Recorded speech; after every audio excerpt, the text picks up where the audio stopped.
Hey, what's up, everybody? You're watching Conversations in Pop Culture, and I am your host, Andrew Davis. And before I introduce my guest, I do want to remind everybody that you need to support and financially support what you love, whether it is this show, my guest's comic, corporate media, whatever you love.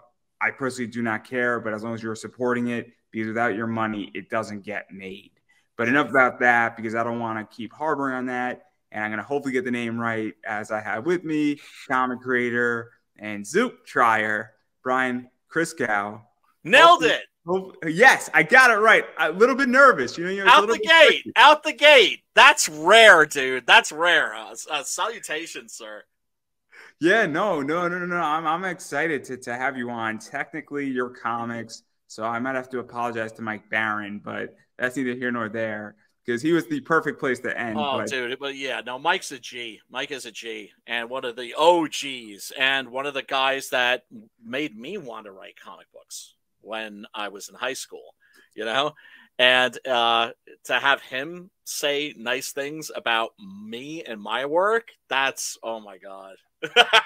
It's amazing. So obviously, I think Mike will understand, because we're going to be talking a little bit about comics, but more importantly about the Zoup experience and all that, because let's be realistic here, and hopefully I'm not going to offend anybody, but when you say Zoup, a lot of people say, what is that?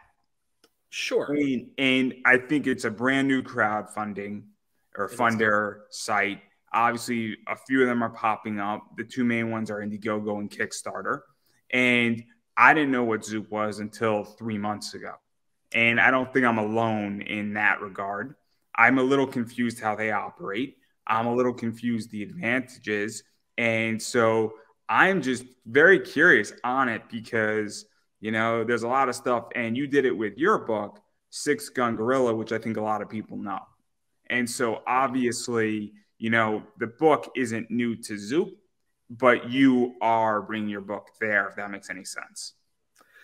Yeah. Zoup is a crowdfunding platform that emerged, I think maybe like a year ago. I'm not exactly sure about that, but I know that for quite a while, I and my fellow indie comics creators had been watching them from a distance. The main book that got a lot of us to create accounts there is Axe Wielder John, which looks amazing. And so all of us were just kind of hanging back and looking at them. We're just like, okay, this is a crowdfunding site. The whole idea is that, okay, you got Indiegogo, you got Kickstarter. Neither of those sites are specifically for comic books. 99.9% of the business that Kickstarter and Indiegogo make comes from stuff other than comic books. People don't go to Kickstarter and Indiegogo to look for comic books. They go there to look for gadgets, to back movies, whatever. Anything that's not a comic book, basically, right? And so Zoup comes up, and they're like, we are a crowdfunding site that is exclusively for indie comic books.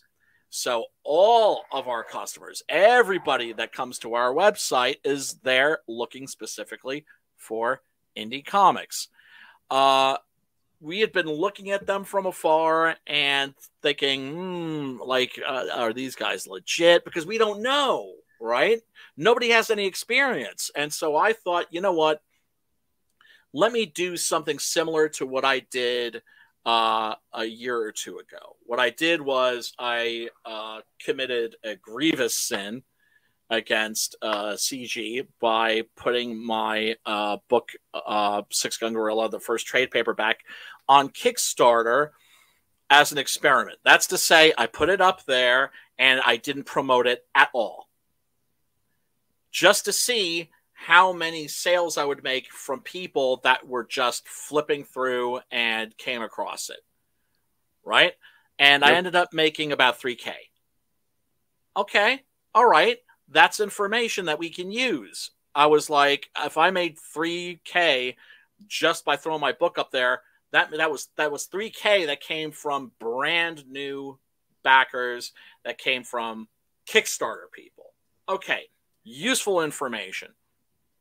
So I thought, okay, well, everybody's like kind of like afraid to fuck with Zoup. Let me be the guy that puts his book on there, and let's see what happens. So one of the things about Zoup is that it's a curated site. That's to say that not anybody can put a book up there, right? So traditionally, they've been about putting up books, campaigns for established creators, and they do fulfillment too, right? Now, if you're a pleb like me, you have a shot because they have a little button that you can click on that says submit your project. And so I sent them my work. That started a dialogue. Very nice people, very cordial, honest, easy to work with. And they told me, well, they weren't really interested in like another trade paperback. What they were interested in was an omnibus edition. And people have been asking for an omnibus edition for a while now. So I figured, okay, what the hell? Let's do that. Because I already have issues 1 through 8. And I can't run a campaign for issues 9 and 10. I can't do that. Because I've had too many people that didn't back 7 and 8 because they're like, well, I'm waiting for the next trade paperback. Right? So I'm like, okay, perfect. You have a unique problem in that sense. Yes, very much so. And I thought, this is a good workaround. So I gave it a shot, and the results were interesting because I got... So let's table that. Let's table that for 1 second, because Please. One of the things that I think is interesting about Zoup is, and I hate this word, I'm going to get shit for it, is the idea of gatekeeping, because I don't want to gatekeep. But I do think that gatekeeping to some degree on Kickstarter, on Indiegogo, and maybe gatekeeping is not the right word. Maybe censorship sometimes. Maybe being vetted. Versing, you know, meaning that, are you going to fulfill? Because I'm in a problem right now where I have 5 projects that I'm probably never going to see. And I'm pissed about it. And it's about $400. And I know people who have projects and spend a lot more money than I do, and they're spending more like $1,200. And so because those people haven't been vetted. I'm sorry. I don't mean to cut you off, but just for clarification, are you talking about projects that you've backed or projects that are yours that I've backed? Oh, yes, it's a problem. It's a problem. So this is why I think Zoup is very interesting. Is I've only run one. I've run one Kickstarter, and I am slowly fulfilling, and it's a time sensitive issue. But 5. Actually, no, not 5. I've done I think about 5 or 6 campaigns fulfilled on each and every one. And it never took me 2 or 3 years, wink, wink, to get any of those. My campaign is going to take me about 18 months because people need different services at a different time. But they all understand that. But that's a little bit different. Yeah, as long as you have transparency and you keep people updated, they're very understanding. When you're running ads for people on your show and they have a Kickstarter in March, you can't run the ad in January. But everybody understands when their thing is, and everybody's scheduled. They just haven't been delivered yet. But anyway, because that's one of the problems I think is a big problem right now in crowdfunding is there's a bunch of people that aren't vetted or don't know what the hell they're doing, and then they're taking 2-3 years. And I think Zoup to some degree is trying to solve that issue, because let's be realistic. That's probably one of the biggest issues as far as getting books in hand. It's becoming that way. It's becoming that way. And that has to do with the fact that the more successful a campaign is, the longer it's going to take for you to get your book. If it's a $100,000, $200,000, $250,000 or something like that, you're going to be waiting 3 years for your book. Now, if it's a campaign from somebody like myself, and the most I've ever made on a campaign was about 20, you're getting your book. You're going to get it relatively promptly, hopefully. And if you get it late, you're getting extra stuff. Like if you order a comic book from me and it's like on the late side, you have to wait a couple extra months because I fucked up and I didn't have enough books and I have to reorder books, that sort of a thing. You're getting 2 comic books. People are still waiting on posters from me from the previous campaign. Guess what? They're getting 2 posters, so on and so forth. Because A, I'm not an a-hole, and 2, it's just smart business. Be kind to your customers. You know, they're making it possible for us to make our dreams come true. And that's what I don't get about some of these A-listers who are, you know, have people waiting 3 years, 4 years for. It's not even that. So one of the things, there was a campaign, and that thing is a disaster, and it's a D&D campaign issue, and that book is a clusterfuck, for lack of a better word. And I'm friends with the people who are running it, so it's very public though what's happening, and I'm not going to go beat in. I'm very supportive to my friends. And shit happens.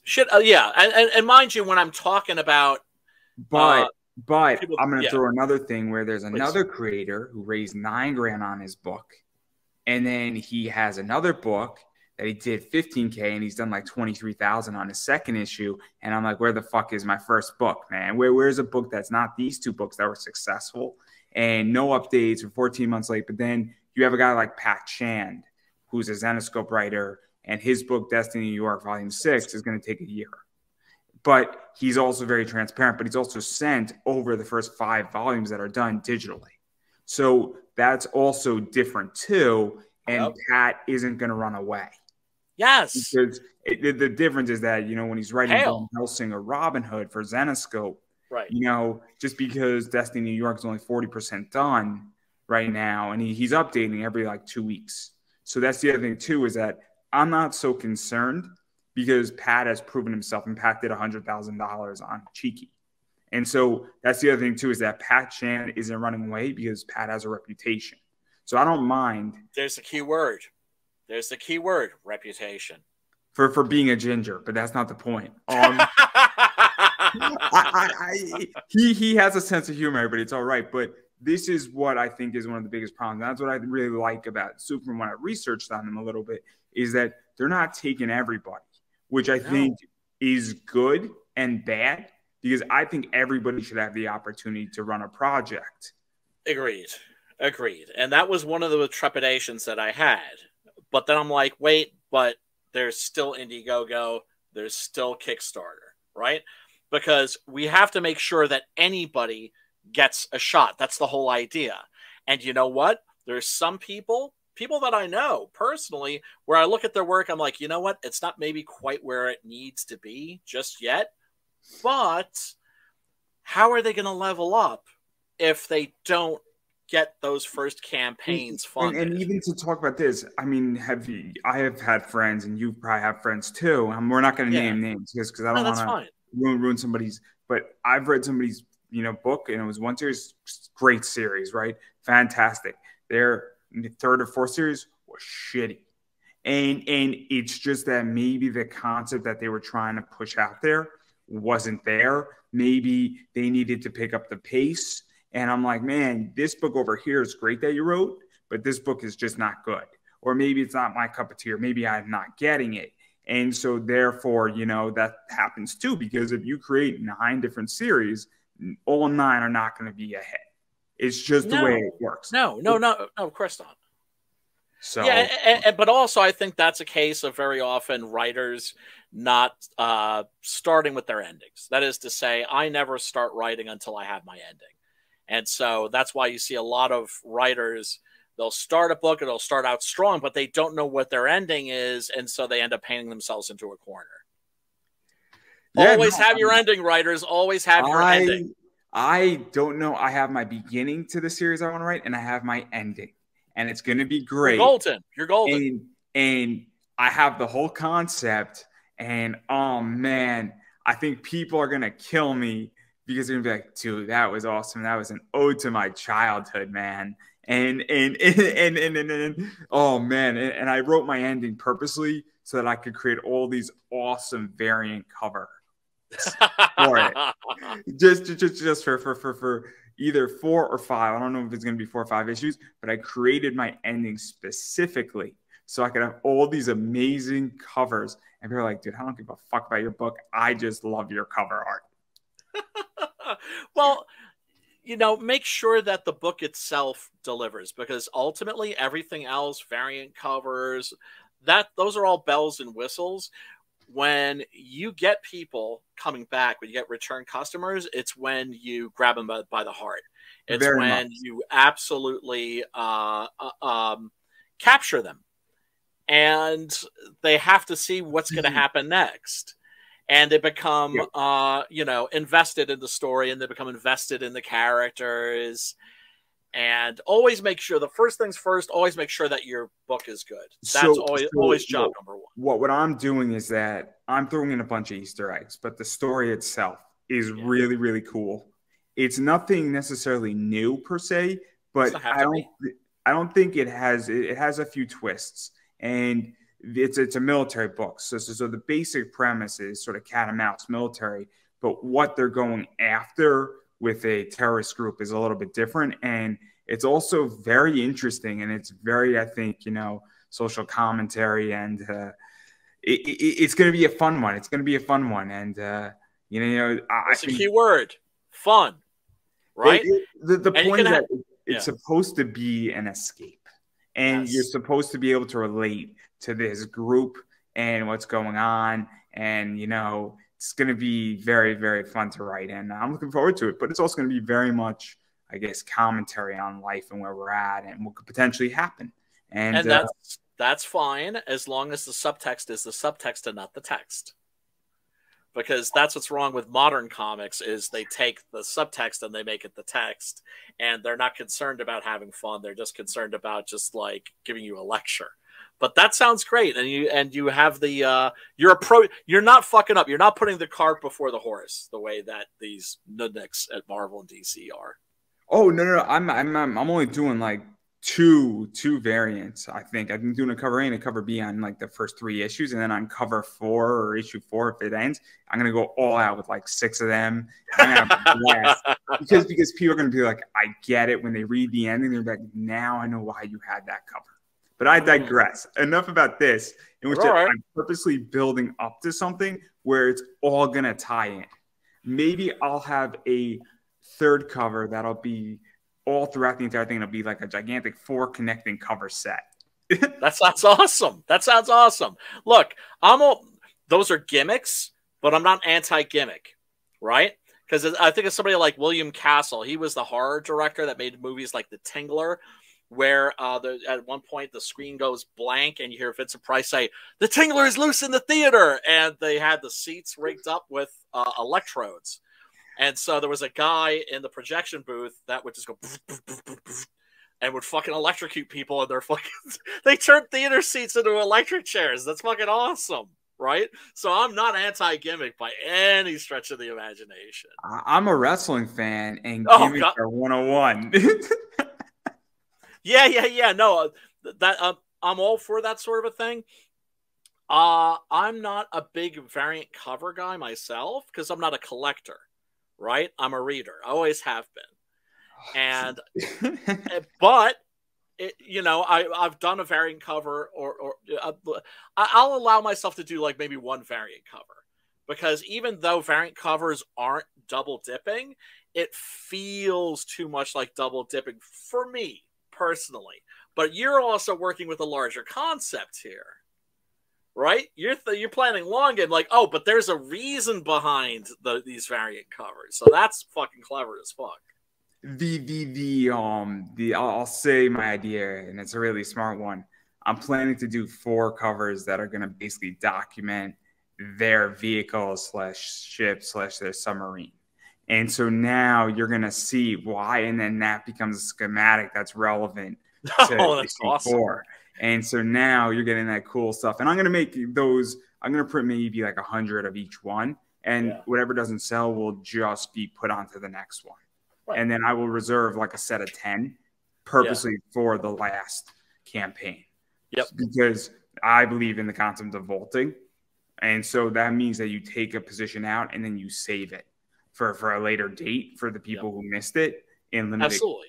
And I really believe in that concept, and it's a great one. But enough about that. I do want to get back to Zoup, because I do believe that vetting people is beyond important, because at this stage, I want my book.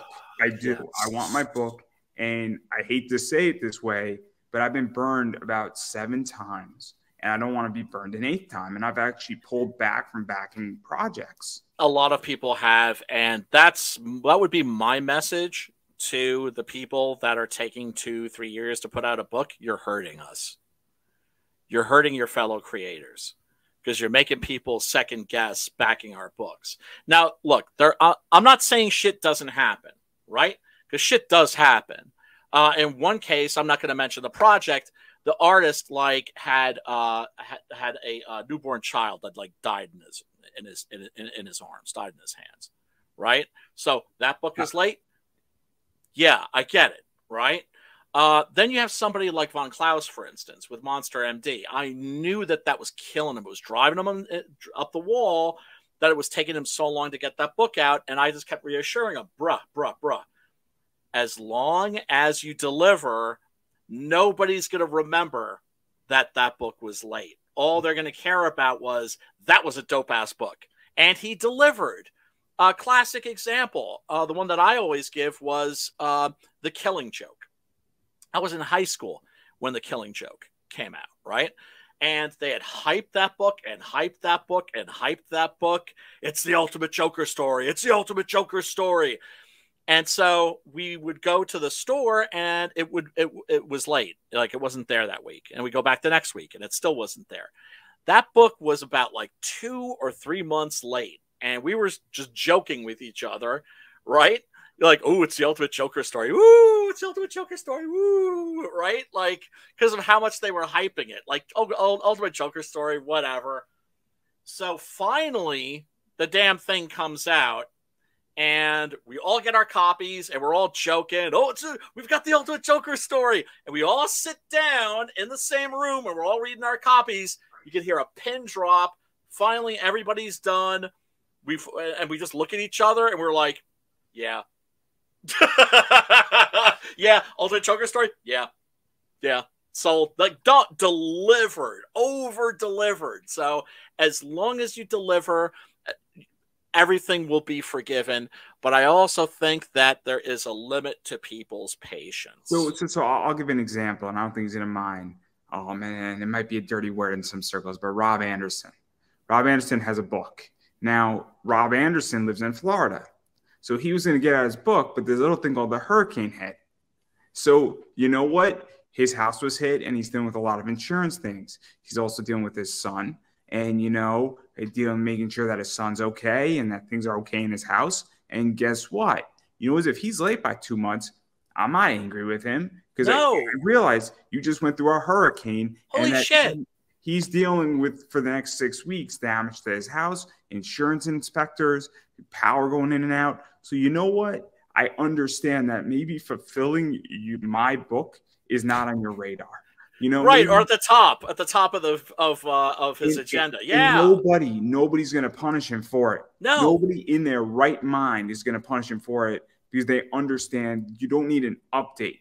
But then there's another book that's now 14 months late. The guy had a year, and then he said in the 15th month, essentially, because it's actually more like 16 months late now, he said that, oh, yeah, my artist stole the money. You couldn't tell me that 15 months ago? You couldn't give me an update? And you're updating me, once every 2 months? I'm never going to see this book ever. And I was excited to read it, and I'm pissed. And I don't want the book anymore. Yeah. No, that's how I felt with Zach. Right? Where it took him 2 years to put out Jawbreakers, the last Jawbreakers. And I was just like, bruh. And I just wrote this in the comments. And I don't normally come at people this way. I was taking care of my sick mother 24 hours a day, 7 days a week. And I got 2 campaigns fulfilled. And you've made $250,000 on this campaign, and you can't fulfill on. You can't get that out in a year. Go fuck yourself, right? Give me a break. So shit happens. I get it. There were a lot of people that backed the original art tier, for instance, for the last Six Gun Gorilla campaign, right? The artist, Preston Acevedo, right? My boy, his house got destroyed by a storm. And so he went about having to buy a new house and everything, and it took forever for him to get those pages to me, which meant it took forever to get those pages to the backers. You know what Homeboy did? Because he's a gentleman, he sent twice as much art. So that way, when I mailed those pages to the backers, it was a way of saying, we're sorry, we apologize that it took us this long to get you these pages. So you backed one page of art, bam, you got 2 pages of art, and our apology. Right? It's not that fucking difficult to then, if you're gonna be that late too, throw in something extra. It's not gonna kill you. If you make 250 grand on your campaign, you could throw an ash can, something. Right? That's going to also let your backers know that the fact that you were late matters to you. And you know what? Those fans, they're going to stay with you. They're going to stay with you. You're actually not just doing a cool thing. It's actually, even if you were a dick, it would be the right thing to do just from a business perspective. It's crazy. So I buy and sell comics on eBay. And my variant thing is that I sell a lot of variants. I do rather well with it. You know, I have a nice small little side hustle eBay business that is becoming a lot bigger than it should. But there's a science to it. I've spent years figuring it out.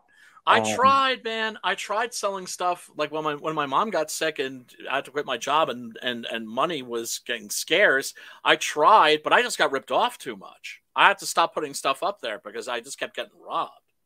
So I do buy nows, and I know the market really, really well with certain books, and I am tough as fucking nails.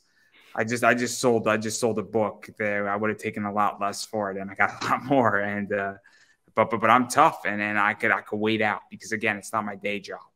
Yep. My day job supports me just fine. My eBay business has one purpose, and it's to get me a lot of free cash flow that I then invest into the stock market. But one of the things is that I always throw extra books where I wait till all of these stores have dollar books, and then I'll buy $200 worth of books, and I take pictures and I put it up on Instagram. So I get the social media stuff. I keep some cool ones for myself. Maybe I keep like 20% for myself. But then the other 160 go into every single order. But if somebody pays $180 for a book, I'm sending them a stack of 5 books. That cost me $1, but they don't know that it cost me $1. And I sometimes send people a whole series. That's fantastic. So now they get issues 1, 2, 3, 4, and 5. And they're like, oh, this is cool. And I try to send them cool covers. Yes. So like, but it cost me $1. But you just gave me $180. Like I have sold $600-700 worth of comics to people. And believe me, I put like an extra bunch of comics in there. And then I put like a $10 variant in there too, because guess what? I'll take a little less money, but the person was ecstatic. Exactly. They're not going to forget that. They're not going to forget that. All the people that got extra pages from Preston, they're not going to forget that. Now, mind you, there was one, I had to keep one for myself. Because I was just like, I can't part with this. This has got to go on my wall. Sorry, suckers. You know? But everybody who backed the original art tier didn't get 1 page. They got 2. As a way of saying we're sorry. And then also, how much more likely are those people going to be to come back? Because now you got a return customer, probably for life. Be good to your customers. Yes, I mean, of course, not always, but be good to your customers because, especially also when you're making indie comics, my God, these are people that are helping us to make our dreams come true. Yeah, no, I'm well aware that when people buy ads on my show or people throw me $10, on buy me a coffee, like I'm well aware. Like there are people who threw me $20 and they've been on my show 3-4 times this year. When I'm like, what do you need from me? And because I understand that it's expensive to do this, they also understand. But then there's people who want to book guests on my show while they're getting paid to book guests on my show. And I'm like, what the fuck is that shit? Well, that's the thing. One of the I things don't need help. I don't need help finding guests. No offense to anybody. I don't need that help. And my quality of guest isn't that hard for me to find really good guests. It's not. Well, look, if somebody's doing it just to be nice, just to be cool, just to make a pimp move, right? Hey, I hooked you up, brother. Who's your boy? Who's your boy?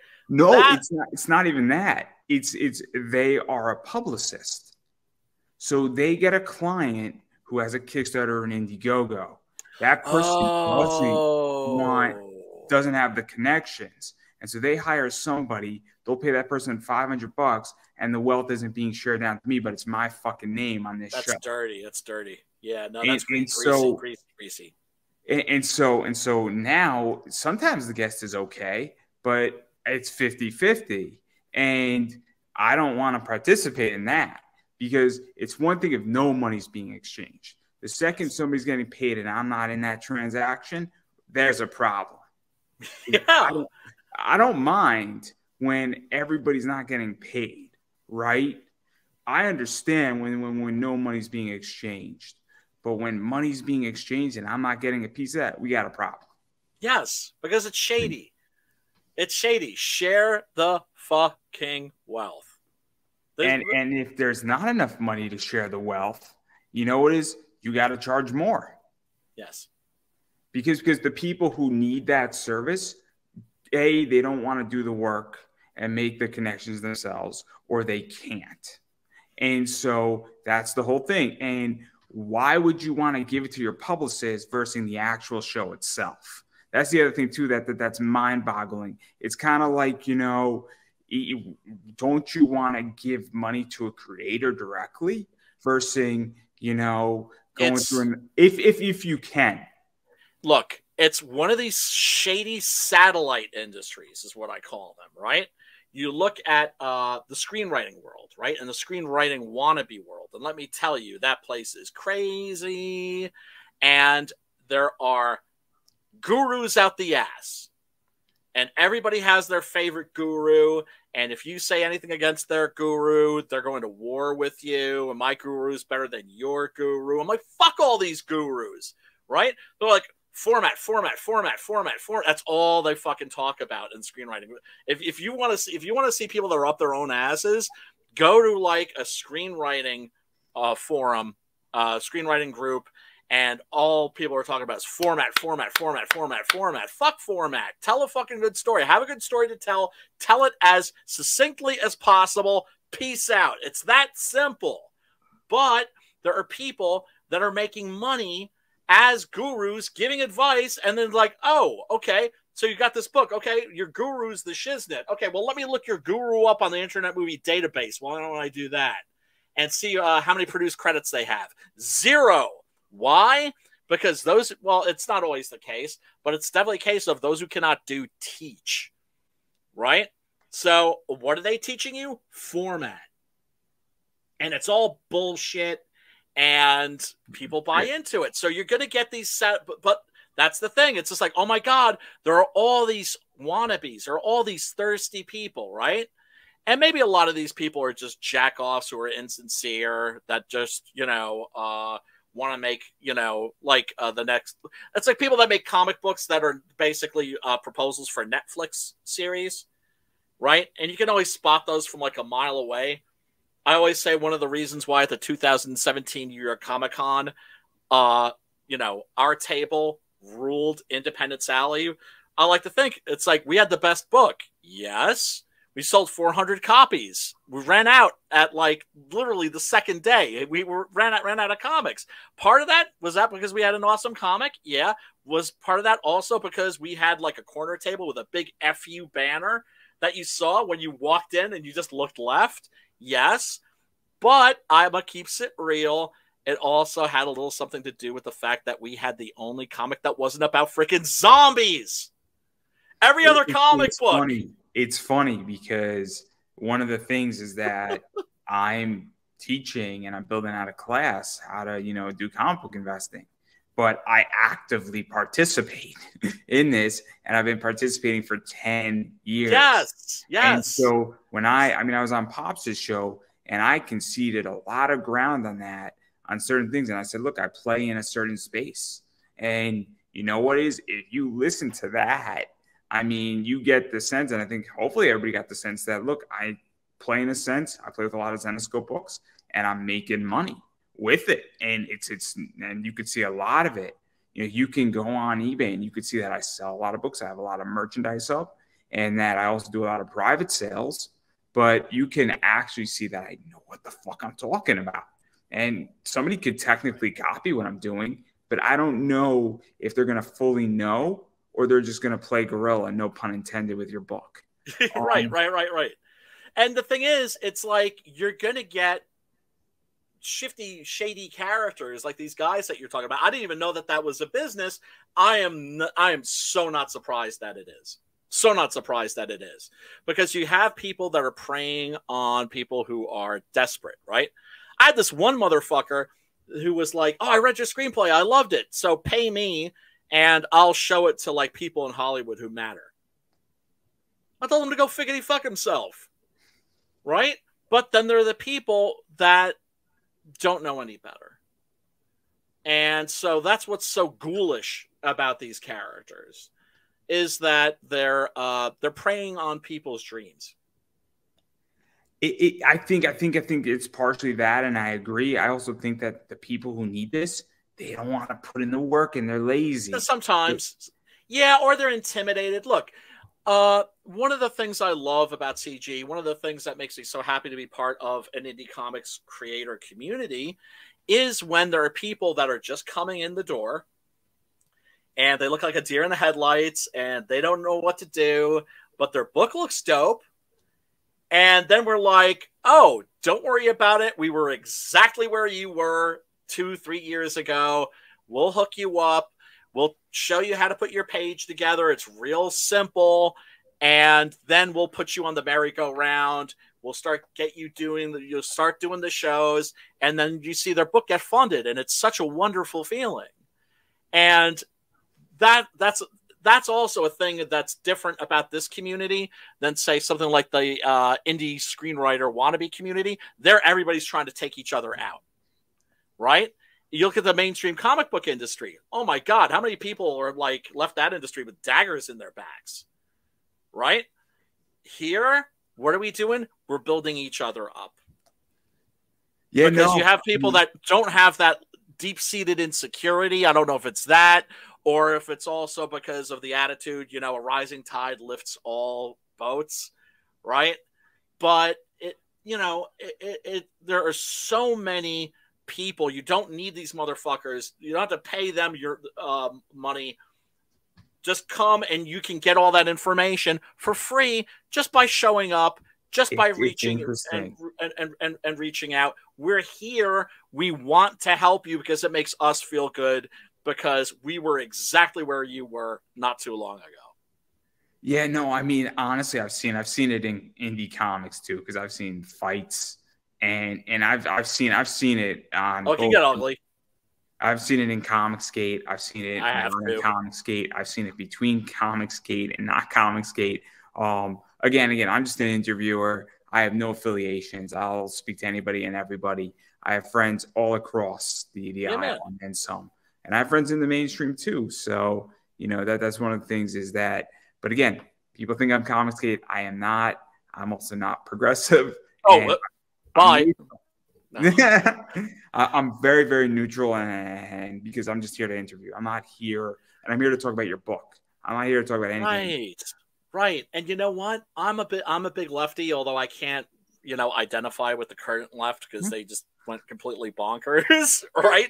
I'm what you would consider like a classical liberal. I believe in like really, really old-fashioned, outdated concepts like freedom of speech, right? And I believe in law and order. That's a big one. Yeah, I mean, rule of law. I can get down with that too. No, not even rule of law. No, I mean law and order. Like you can't steal somebody's print at a comic. No, December Lace. That's an issue. I don't know if you know Yes. this story. No. I heard about it, but can you elaborate? It sounds familiar. This is my understanding of the story. My understanding is that somebody took Nathan Sardezzi's, I think is how you say it, or Sardezzi's print and did a knockoff of it, and then took a Brian Pulido, which you can't do that either. No. That's super illegal. Yes. If you didn't get permission. But it also raises questions, because can you do a Batman print? It raises a lot of questions on that, because it becomes a tricky issue in of itself.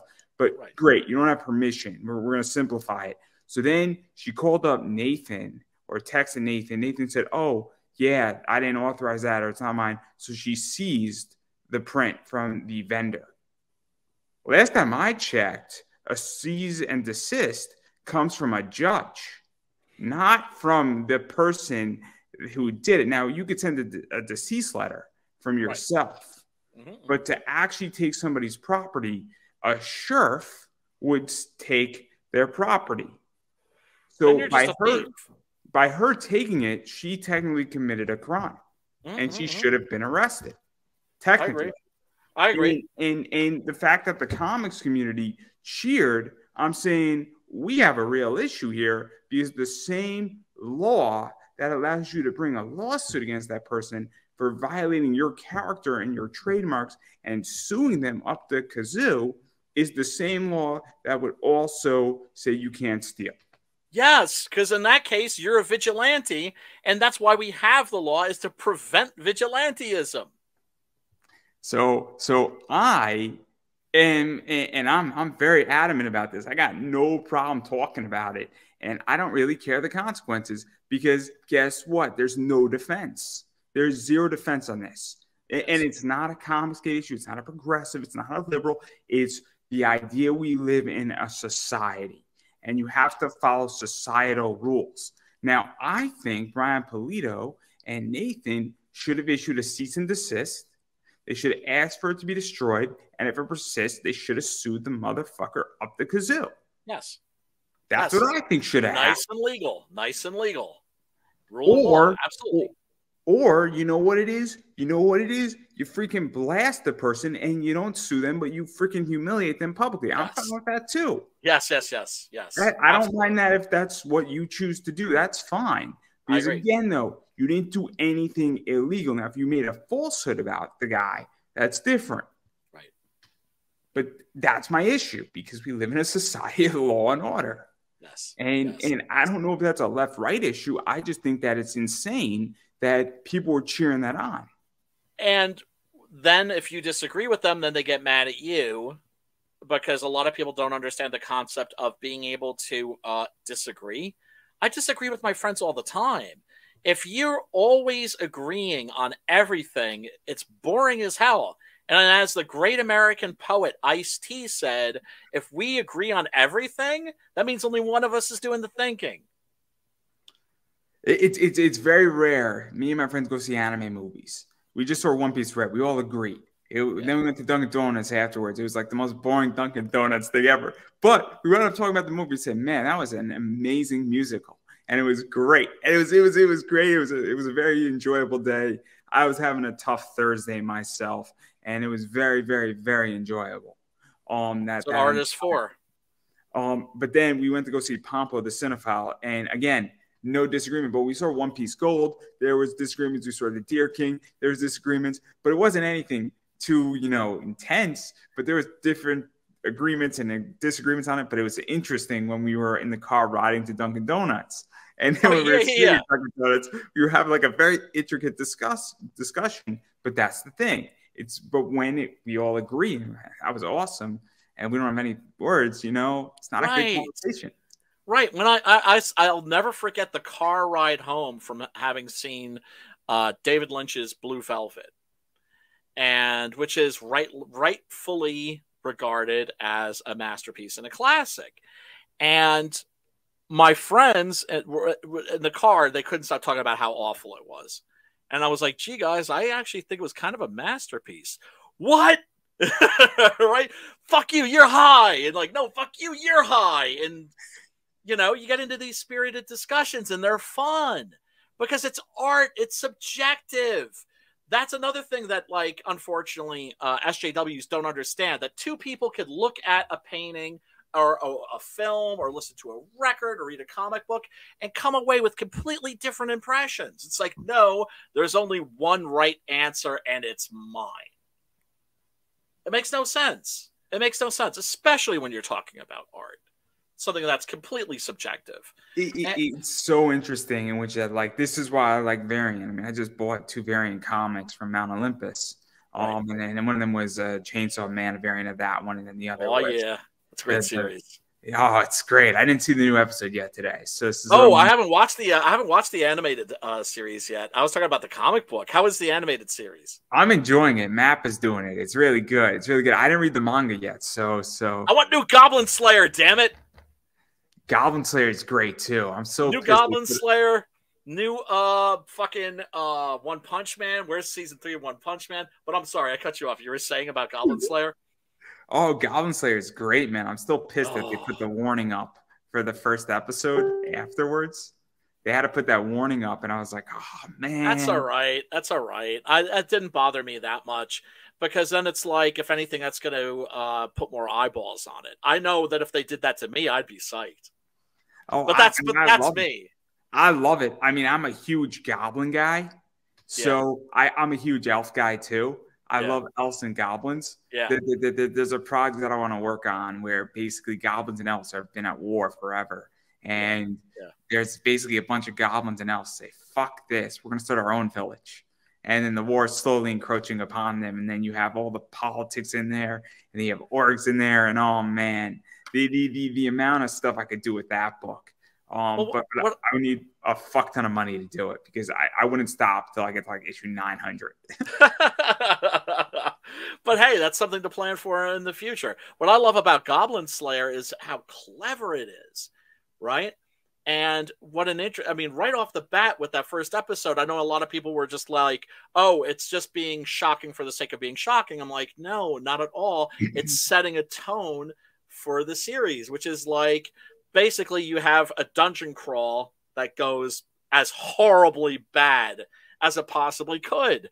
But once again, what is it that keeps you coming back? It's the characters. And there's something about the Goblin Slayer character himself that is oddly touching, right?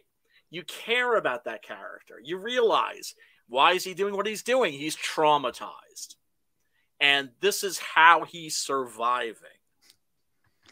It's that, and also it's the idea that people are drawn to him and how they just want, oh, it's so good. It's so good. And brilliant. The movie was great. The movie Fantastic. was great. I think Amanda Gish, she's great in that. Wonderful stuff. Wonderful stuff. And then Rise of the Shield Hero was great too. I mean, that was topical to the T. Rise of the Shield Hero, that is Is that Goblins? That's not an OVA that I missed? No. That was it was one of Billy Cramen's last roles as a voice actor before he passed away. Oh, and okay. He plays Nafumi, and basically these 4 heroes get summoned into it, and they all get weapons, and they can't use any other weapon. And he has a shield, and so he's a shield hero. And so now he's a defensive. He gets hooked up with this girl, then she robs him blind, accuses him of rape. He gets ostracized, and he becomes like a freaking prick. But then he slowly finds people, and then he gets, a slave girl. He buys a slave, and now she's his offense, but she's growing, and he's protecting her. And then like all this crazy shit happens, and he starts winning people over and clearing his name all throughout. Like, it's like the 4 feathers. Okay, that's classical storytelling. And now the other 3 heroes are assholes. They're not willing to work together. And he's slowly almost carrying and defeating the waves that are coming in over and over. And what is this again? Rise of the Shield Hero. And then he wins favor of the queen. And it's great, man. And then like he banishes the king who fucked him over. And then he banishes the bitch who and changes her name. Oh, it's so good. It's so good. That sounds great. Is that a series or is that a feature? It's a series. It's got 2 seasons. They renewed it, I think, for season 3 and 4. So we're getting like another like 48 episodes minimum on it. Fantastic. And it's intense. It comes from a light novel, and it's an intense show. Nice. And I mean, it's amazing. And like, basically just starts winning trust, and he starts changing the entire kingdom's mind about him. And then they trust him afterwards. And it's so good. And like, he's just like a beast with his shield. And you think that a defensive character can't be offensive, and like, oh dude, you could kill somebody with a shield. One of the favorite things that okay, you remember that show? We're getting totally off topic here, but I'm fine with it. It was Deadliest Warrior, right? Which was a bullshit show with they would have a bullshit program by Slytherin Studios where we're going to feed in all the information. We're going to find out who would win in a fight, a Viking or a samurai, a pirate or a knight, right? All that shit was bullshit. There wasn't a program, garbage, right? But the thing that made it worth watching were the weapon tests.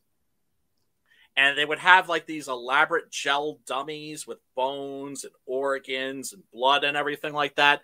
And they had this military guy on that was representing for the Spartans. And he took a shield, right? A Spartan style shield, and went boom and hit that thing in the temple. And they have, like an ER doctor there to kind of like, look over the, see what the damage is. And he's just like, oh yeah, that dude's dead. It's even crazier. In Rise of the Shield Hero, his shield can absorb stuff, so it can absorb like everything he kills. So he absorbs a dragon, for instance, and then it unlocks something. So now he could like basically like shoot like water out of his shield and like a water blast, and then all of a sudden he unlocks like a demon, shield, and it just like he goes into like some crazy thing, and it just like is like this monstrous like flame that all consumes everything. And then he's just going crazy, and like he's taking out like hordes of zombies and skeletons and creatures. I'm all over that like, shit. The other three heroes are powerless, and he's just decimating, and his like crew is just decimating too. And you're just like, holy shit! Like, how did this weak, pathetic character just absolutely beat the shit out of everybody? And all you're trying to do is you're just rooting for him.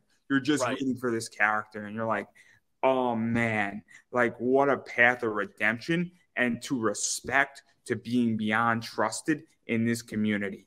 And that's what's crazy. That's the thing that's missing. Story. That's the thing that's missing from contemporary comics. So many contemporary comics is the hero's journey, right?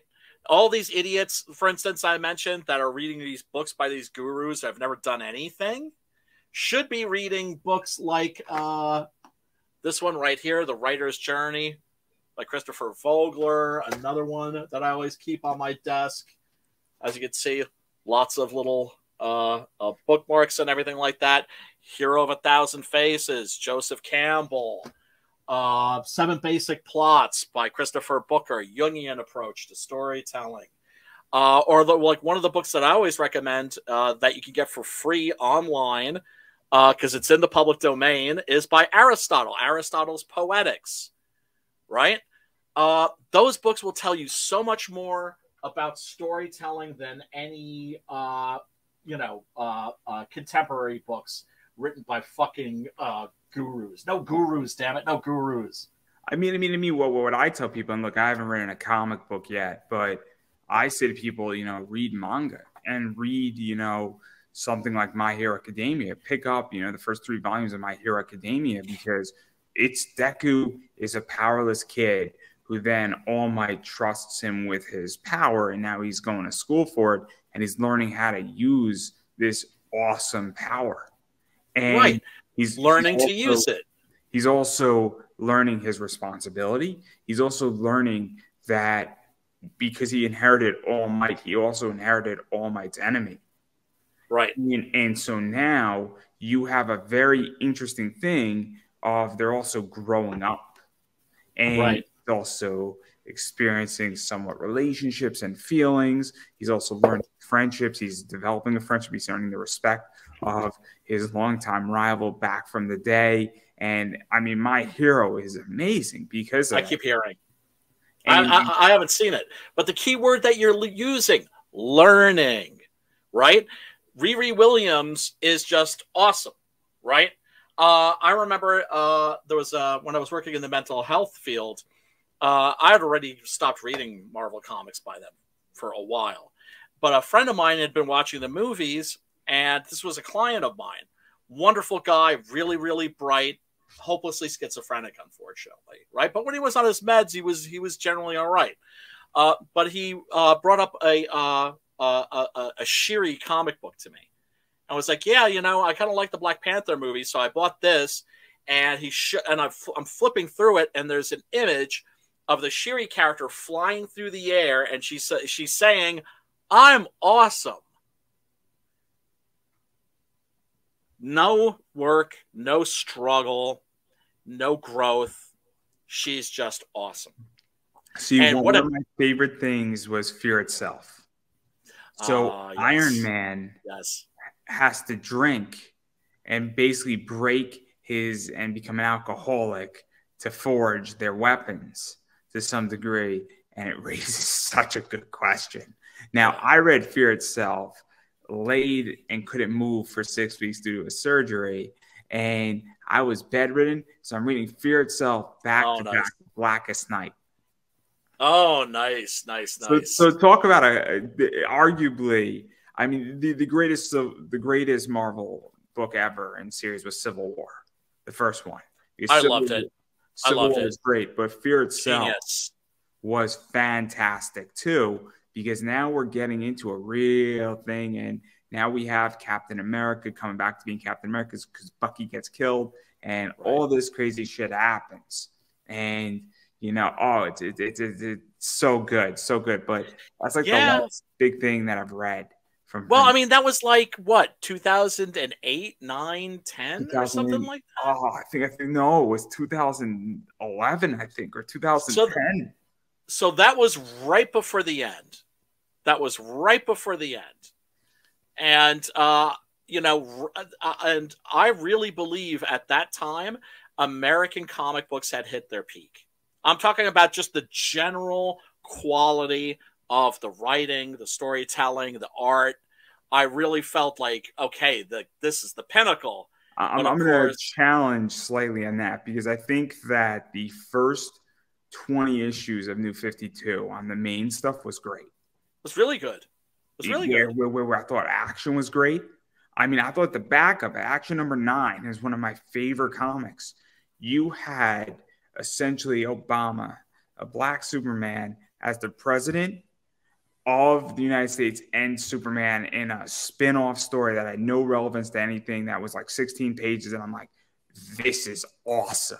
And I'll tell you why it was cool, because think about the fact that you now have Superman as the president of the United States, and now he's balancing his duty, and he's stopping a nuke attack. And then he has a cool idea. Yes, it's a cool idea. It's a very cool idea. But that's the thing, is they used to be able to explore really cool ideas, and now they're not exploring ideas; they're exploring issues. And there's no issues. You didn't know his party. You just knew that the only person who knew was his chief of staff and his wife. and then he's like, "Am I going to make it back so they don't find out?" Was like his biggest concern, and like it was so 1950s, right? And it was so brilliant.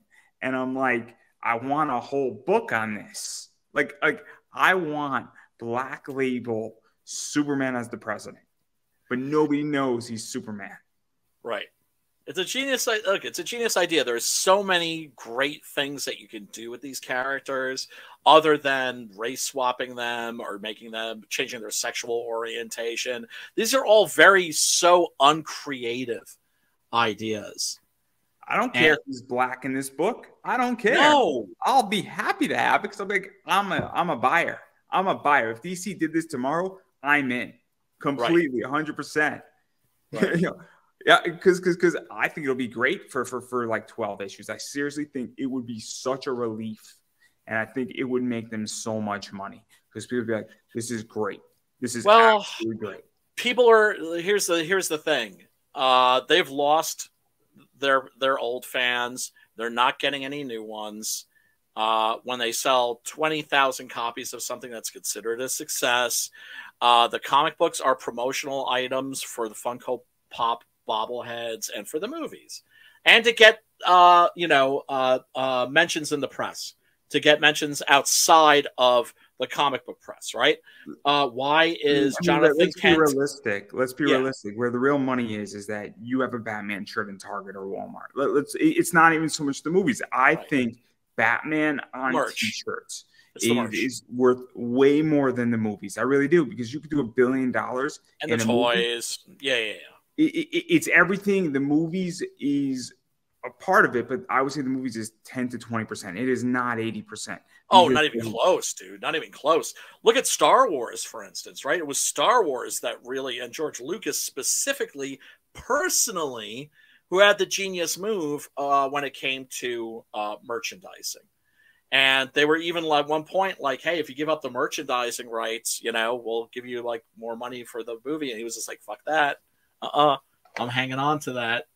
Right. I mean, look at cards, right? Cards are huge. I just bought some Topps Mandalorian Chrome Star Wars cards. They're awesome cards.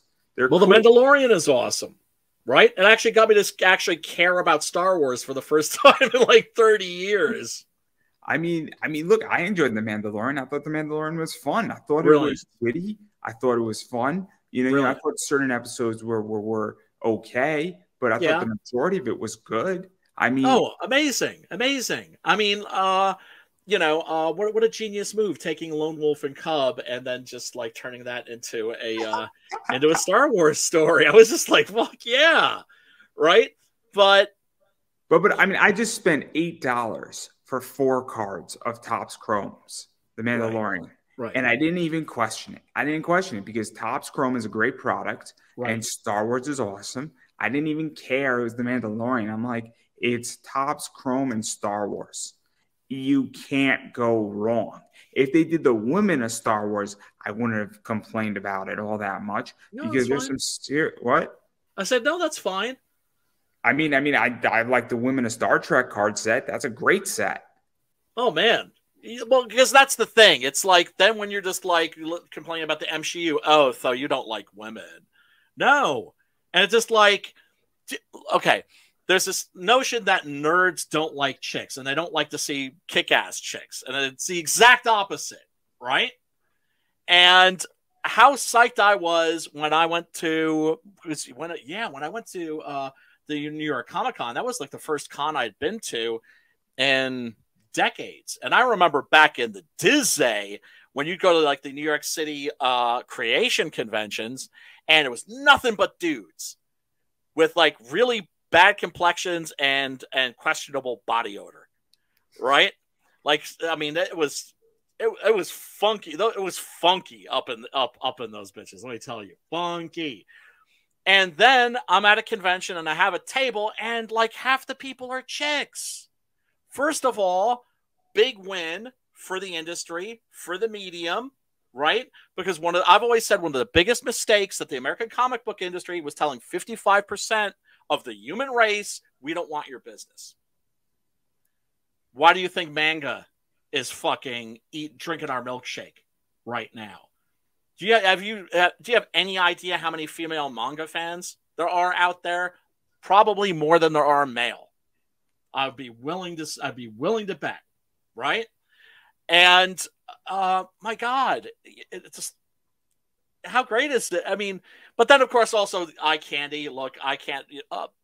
Male heterosexual. I'm like in my early 50s, but I'm always going to have the mind of a 15-year-old.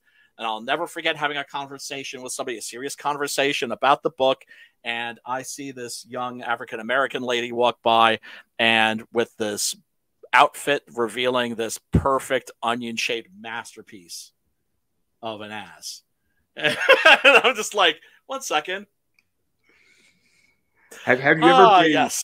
Where were we? Have you ever been in a conversation, in a serious conversation, and both you and the person look, and you both have the exact same idea, and then she comes up, and then you start talking to her, and then she starts listening to you?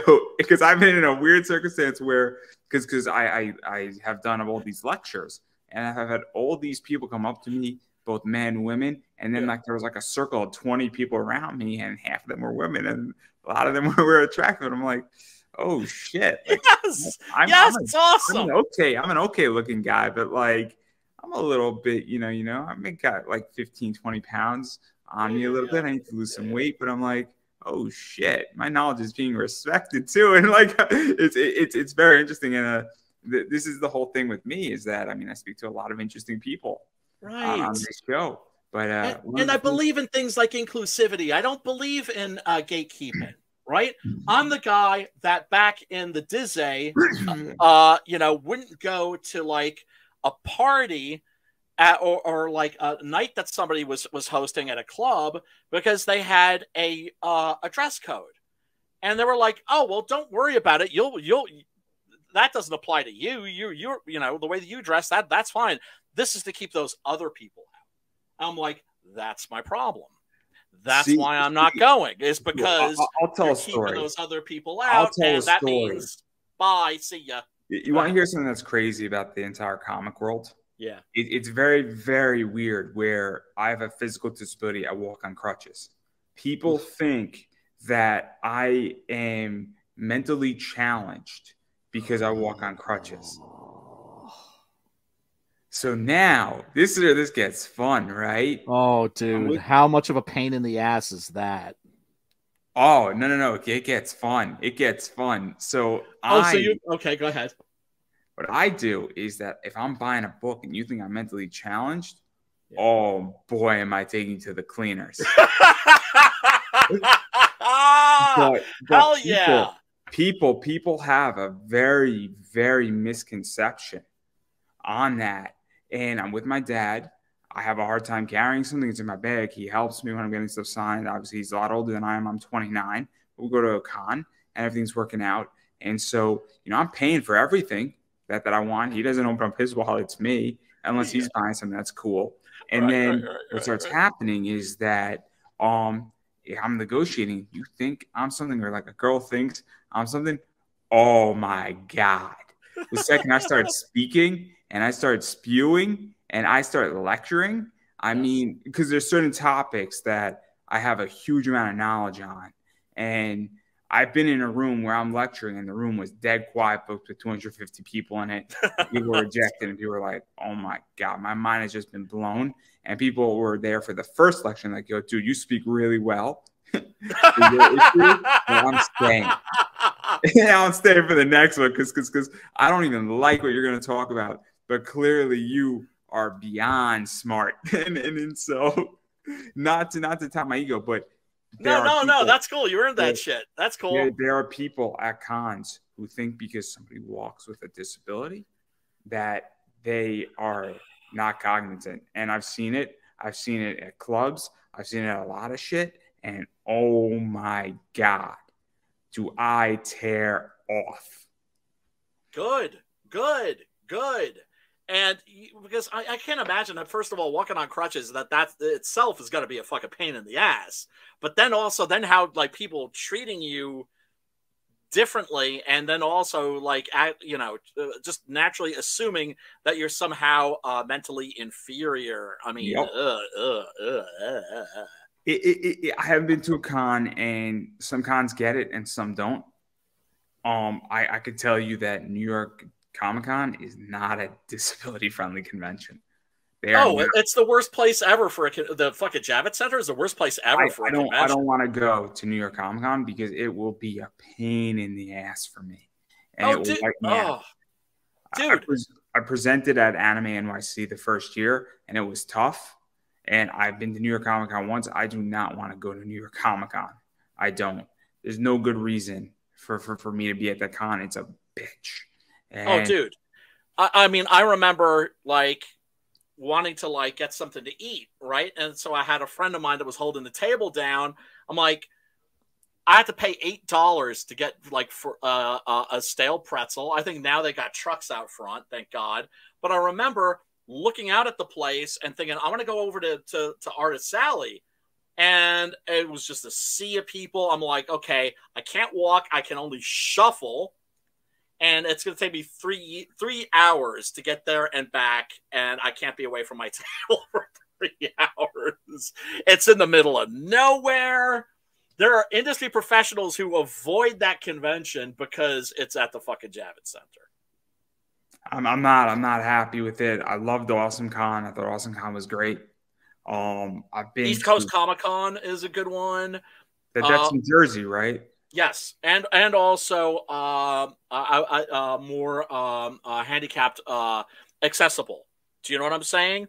Yeah, like, yeah. It's like it's one of those things that you just kind of notice about the architecture. You're just like, oh, like, okay, this is like built in such a way somebody in a wheelchair or something like that can get in here easy, and you'd see people in wheelchairs rolling around like, fuck you, I'm Batman. You know? And of course, you want to make sure that everything is as accessible as possible. But there's one thing the Javits Center is not about, regardless of your handy-capableness, is accessibility. It's in the middle of fucking nowhere. There's no fucking trains running there. Yeah, no, it's one year, this is, I know we were going on a tangent here about how much we hate the fucking Javits Center. One year, the carpet, right, a red carpet that ran through the whole fucking place, it was disintegrating during the show, and people were coming down with respiratory issues and finding little bits and pieces of that carpet in their lungs. Fuck the Javits Center. All I know is that I have no desire to go to the Javits Center. Never again. It's not for me. Also, I mean, look, I'll go if I'm being paid a lot of money.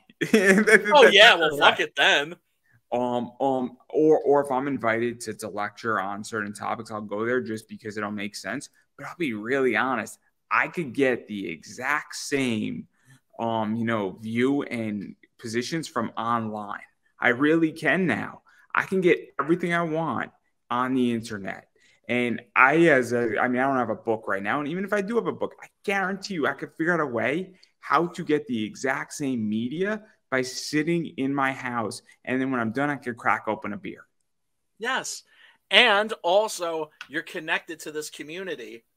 And so, like, immediately you could start getting on what I refer to as like the merry-go-round, getting on all the different streams, and a bunch of people that are happy to help if you have any questions, or like, how do I set up my campaign page, blah blah blah. It's like, oh hey, like, I need a trailer. There's a guy over there that's an animator.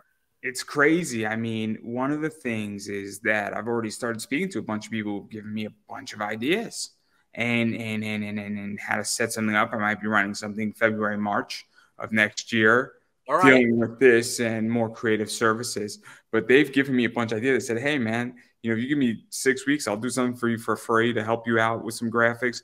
And like all these people, and I'm not going to mention names because I'm not at liberty to mention who it is. Sure. Publicly, but I'll tell you after, because you're gonna be like, fuck, I want him too. We had a 4-hour conversation about a lot of stuff privately. And so, one of the things is that, I mean, obviously some people want me to be successful and some people don't. And it's crazy. There are people who do not like me and they want to attack me. And I fixed them really nicely. I was hoping we were going to go 50 rounds because they started attacking me and I played the Spice Girls. I put up Stop immediately, and me and my friends had a whole playlist. And I had Baby Come Back. You could blame it all on me already. I had the song where Dr. Dre calls Eminem a basshead. Yes. I had a bunch of Backstreet Boys ready to go. I mean, it would have been great in this group. And it would have been good for the group. It would have been good for me. It would have become an inside joke. I would have had other people join the group and get in on it. And oh man, he just stopped afterwards. He just stopped after one. There's always going to be negative motherfuckers. I know that there's people that were mad at me. Yeah, we're going to talk. We should probably get back to Zoup because this was a fucking tangent. Yeah, it is, but it's cool. But yeah, like a lot of people got mad about the Zoup thing. They saw me as a traitor. So let me ask about that. Sorry to interrupt, because this is what I don't understand is that, to me, and this is just my thought, is that clearly, and hopefully, I think you can answer this. I don't know if anybody's been shadow banned on Kickstarter. I don't know that much, but I know that Mike Barron was. I think Shane Davis had an issue, but I'm not 100% certain. But I think those two things are very public. Yes. And then people have been banned or perhaps ranked down because I've heard people say they've been banned, and then I looked it up, and their campaign was active. Like 3 minutes later, after they said they were banned. So yeah, it does happen. It does happen. I don't know if because some of it I think is real and some of it is not. I think some of these people are frustrated. Maybe they're. Well, we don't know. That's the thing. That's the frustrating thing. We don't know. So my point is that with Mike Barron, we know. With Shane Davis, I think we know. There's a few others we know for certain. Commie Mark. Yeah. So I'm not going to go make an assumption about something that somebody says, and then I look it up 3 minutes later, it's open. Like, we don't know on that one, but Mike Barron, we know. But for sure, clearly, to me, it seems that Indiegogo takes a percentage, Kickstarter takes a percentage. The idea behind it, and correct me if I'm wrong, is that they're giving you a platform, and they deserve a piece of what you bring in for providing a service. I think, no doubt. I think everybody agrees on that. That's not yeah, it's fair. It's totally fair. And also the idea is that there's a bunch of like-minded projects and cross-promotion, and they're basically driving traffic directly or indirectly. Now, when they're taking that percentage and then they're shadow banning you, that's a little fucked up because they're not really giving you the full, I guess, I don't want to say the service. We could go with the service. I was looking for a word. Right. But to me, if you went to Zoup, that almost seems to me saying, look, this platform sucks. I understand that, a lot of people in Comicsgate are on there, but they're fucking us over. Maybe we need to start exploring outward to find a better solution. That's what I thought. I don't think you and me are going to get in trouble for that. And to me, it just seems saying, hey, look, let's test it. Maybe 4 or 5 over. And, if it works, it works. Or maybe this is not the answer. Or maybe there's another answer. Or maybe, they can't kill us all. But at least let me try, right? And let one of us try, and then we'll see what happens, right? Now, what I got was 6K in brand new backers. That's to say specifically Zoup people, right? 6K, that's a lot. I learned a lot from that. But the other thing I learned was that CG not only didn't have my back, they were actively against me. And now, am I generalizing? Like a motherfucker, right? Because it wasn't everybody that was pissed off, but there were a lot of people that were pissed off, and I didn't expect them to be. And whenever I would go, well, first of all, it was very difficult to get on streams to promote the campaign. Hit me up. I would have you on. I know.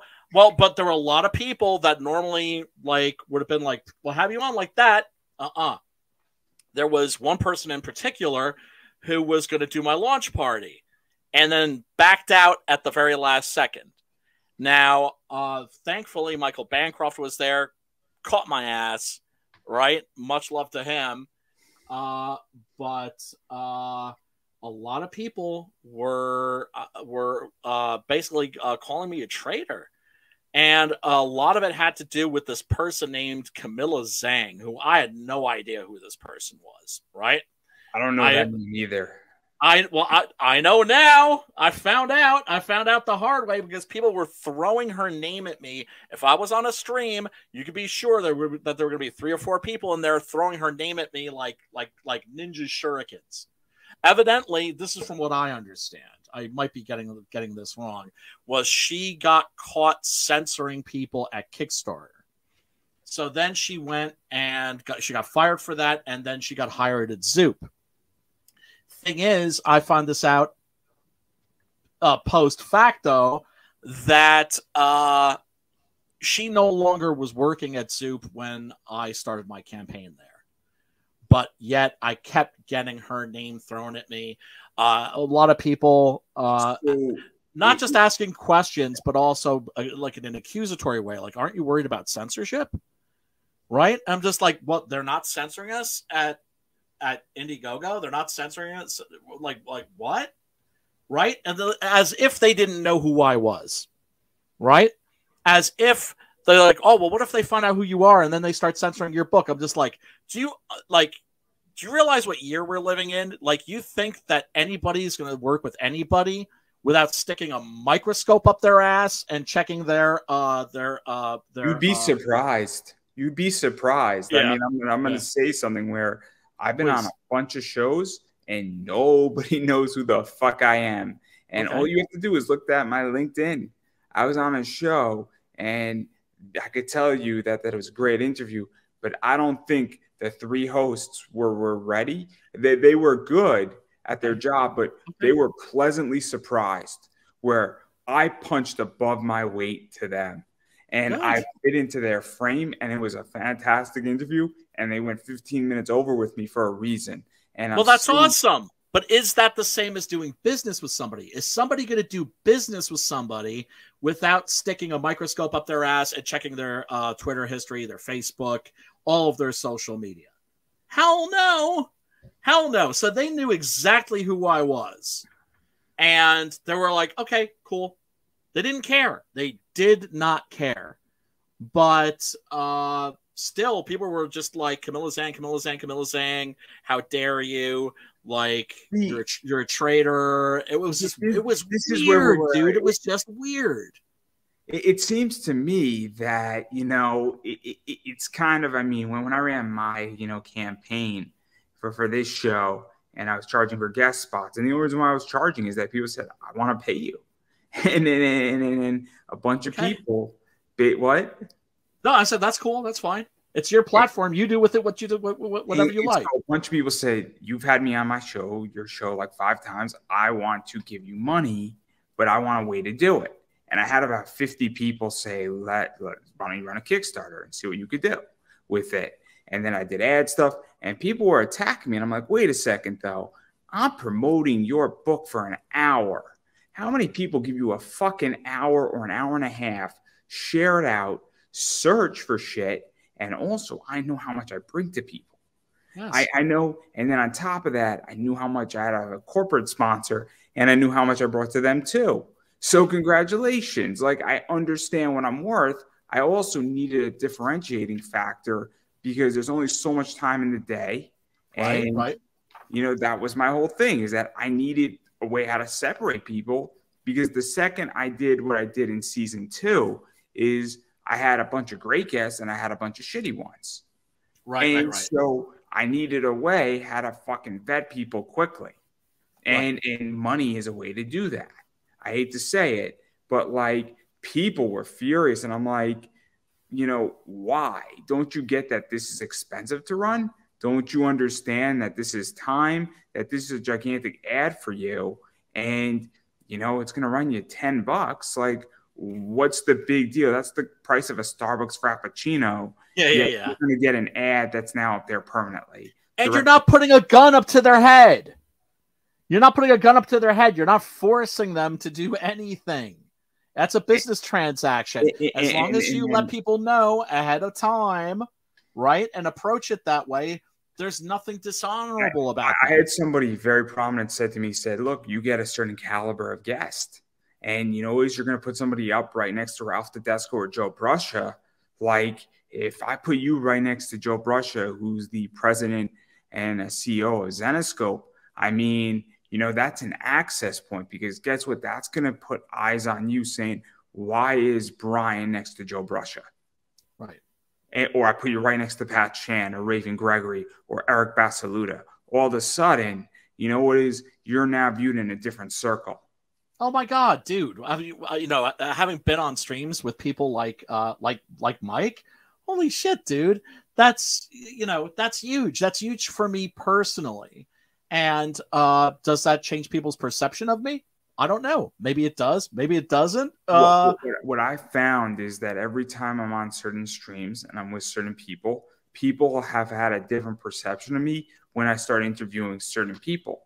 Like, I've interviewed Megan Holland's head, who was the original Nurse Joy, Veronica Taylor, the original Ash Ketchum, Lisa Ortiz, who's the voice director for the new Pokemon series on Netflix. People then start having a different level of respect for you. Right. And absolutely. So people start paying attention, and also people in the community start having a different respect for you. I've had voice actors say, I wouldn't come on your show, but you've interviewed all my friends. Ah, there you go. And also, they probably spoken to those friends and been like, so what was that like? And they were like, fucking awesome. Had a good experience. That's why I always, I've only just started with having people on my streams to promote their books. And it's wonderful. It's such a great feeling. Kami Mark's book, for instance, it funded on my stream. Now it would have funded regardless. If it hadn't been then, it would have been like the next day. I'm certain of that. But it gave me such a huge rush to be like, yeah, we got your book funded, boy. I was doing the Vanilla Ice dance and everything. There's been weird experiences where somebody got a screenplay deal and after producing an indie movie with real investors because of my show. And that's awesome. And so you know what it is, and things happen, and then people get a lot of promotion. But my show isn't really viewed live; it's viewed in a lot of replays, and that's how I like it because my goal is that. Right. But again, people want to be on my show. I mean, obviously you're the exception because technically Mike was supposed to be the end. But I'm like, we could talk about Zoup. This could be fun on other shit. But the idea is that I've actually rejected a lot of people in comics because what I find is that also those people don't say hi to me. That's the other thing too, is that you only come around when you need something from me. I'm like, I've been through some fucked up shit this year, everybody, and it's been rather public, and you haven't even said hello. You don't even like my fucking video on Facebook. Like, let's talk about the bare minimum. Before you fucking ask, you should probably like 10 of my videos. You should probably like a post that doesn't have many likes on it on my fucking Facebook page. If you want to be on my show, it's probably a good idea to at least look somewhat like you give a fuck. Right. And it's always... I think I, like a lot of people, am always hipper to try to help out people that are helping out people, right? Or at least not in it just for themselves, because I find that life can be incredibly lonely, and it's more fun with other folks. And when you have that attitude of, hey, it's not about me, it's about us, that's 100,000 times more fun than just going it alone. Or I actually feel sorry for people. I really do. I genuinely feel pity for people that are so just stuck in their own heads that they don't think about the person next to them who might be struggling or could maybe use a hand up. It's not even so much that for me. It's also the idea that... Dude, I think you muted yourself. Did I mute myself? I don't think I muted myself. That's always awkward when that happens. or did I disconnect my headphones by accident? Hold on a sec. See if this is you or me. Are you there? Frozen. Say something, dude. Say something. Yeah. Can you hear me? No, I'm sorry. I still can't hear you. Can you so hear weird. me? I can hear you. You can't hear me. Okay. We'll just do sign language to each other as smoke signals or something. I don't know what just happened. This is so weird. Oh man, I hope my headphones aren't busted. I don't know if this is so we weird. are having technical difficulties. Shall I pop out and then pop back in? Will that help? That might help. This is so weird. And unmute myself. I could hear you. You can't hear me. This is so weird. Hold on a sec. Let me pop out and pop back in and see if that changes anything. That might work. This is so weird. I haven't had one of these in a while. Let me see what's going on with all my stuff. The day I need a commercial, Seriously, the day I need a commercial is the day this happens. What a concept.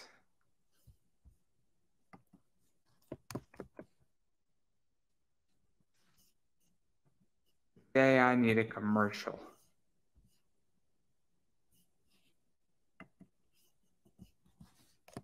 This is weird, and it's so weird.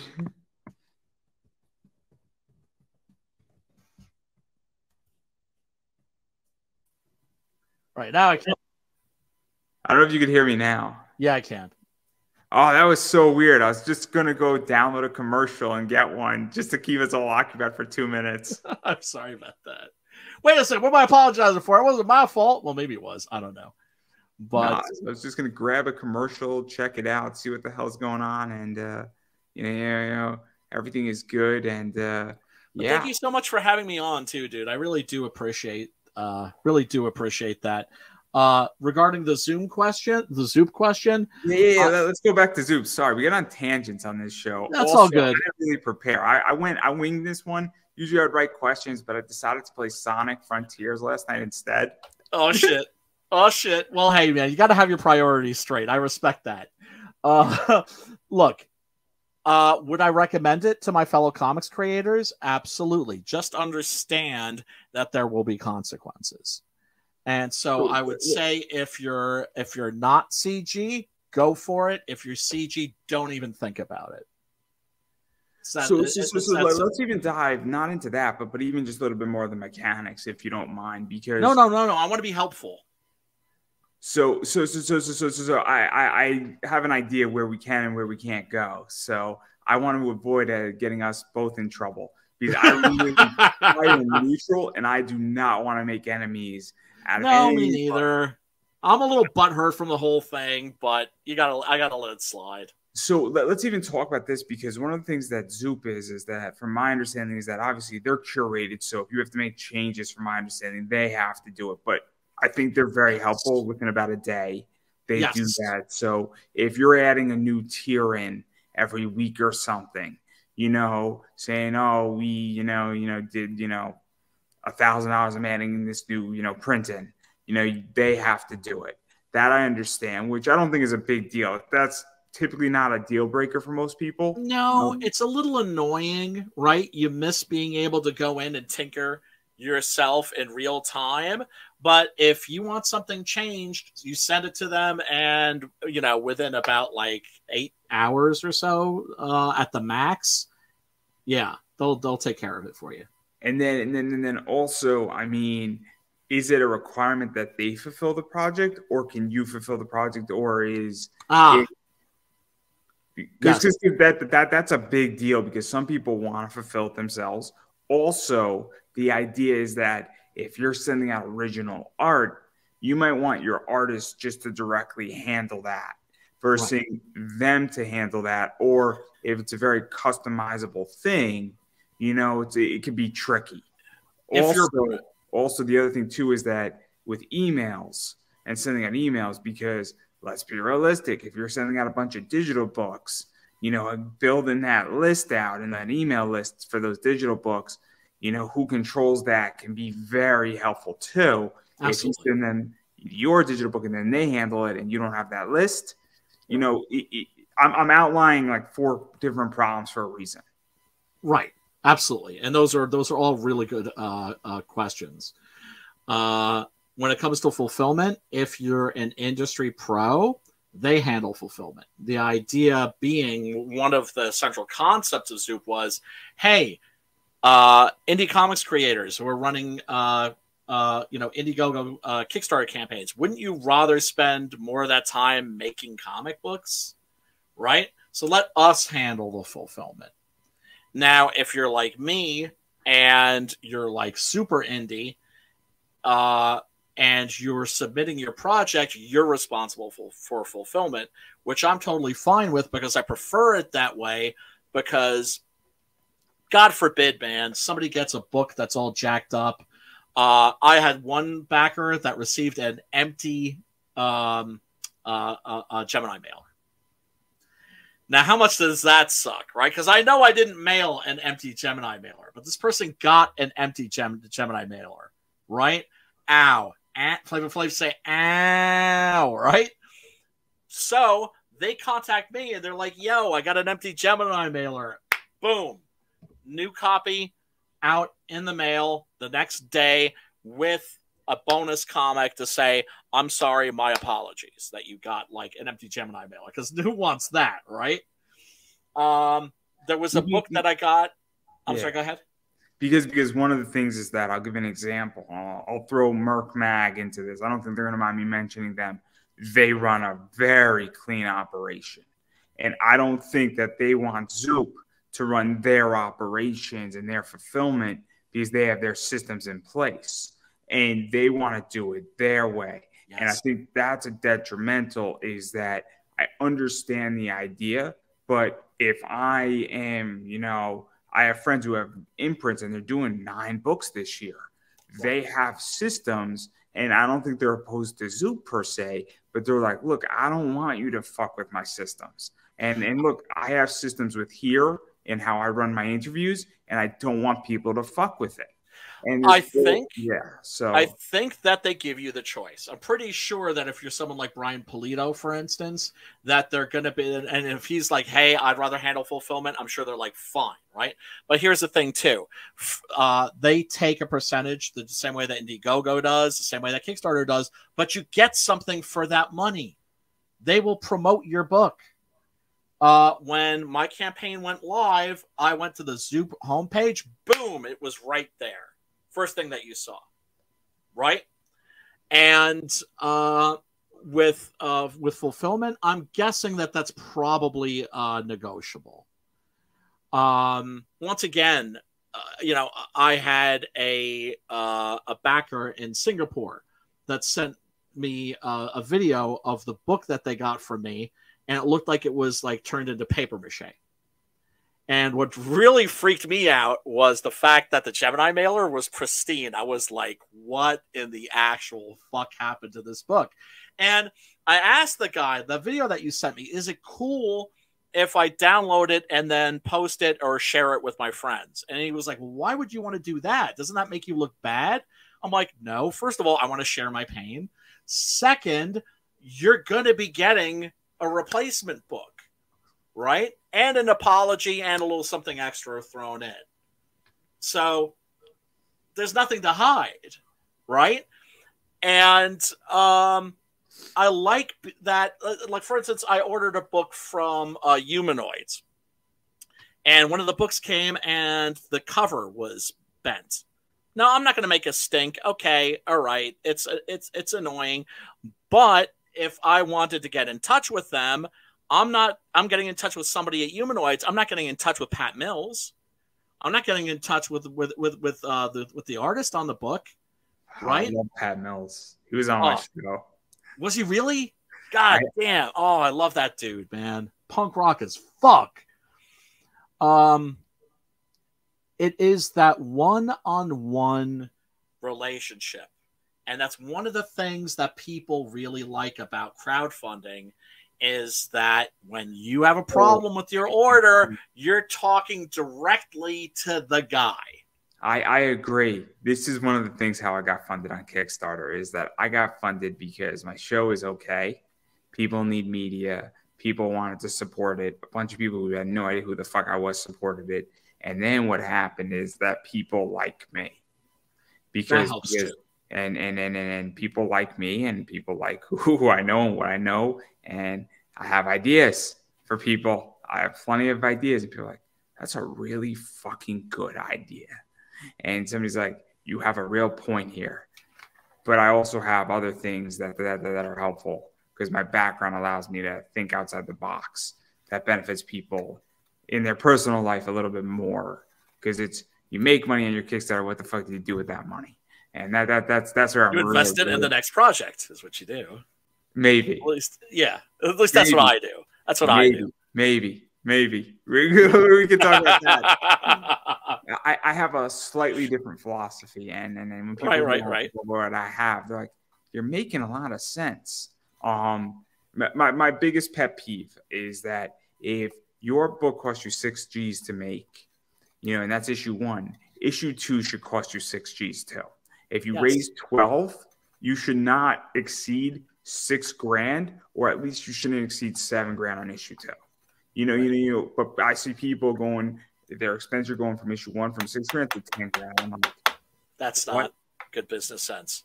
But that's the thing. Artists, meaning like artists and writers, creators, we're not necessarily good business people. Have you noticed this? See, I don't know. I'm terrible. I'm a terrible businessman. I don't know about Indiegogo, but I know on Kickstarter, see, all these people are collaborators and they are quote unquote, project managers. And I'm like, you don't need a fucking project manager. You need a business manager. That's what you really need. Yeah. You should go hire somebody from Upwork, pay them $500 to build out your campaign.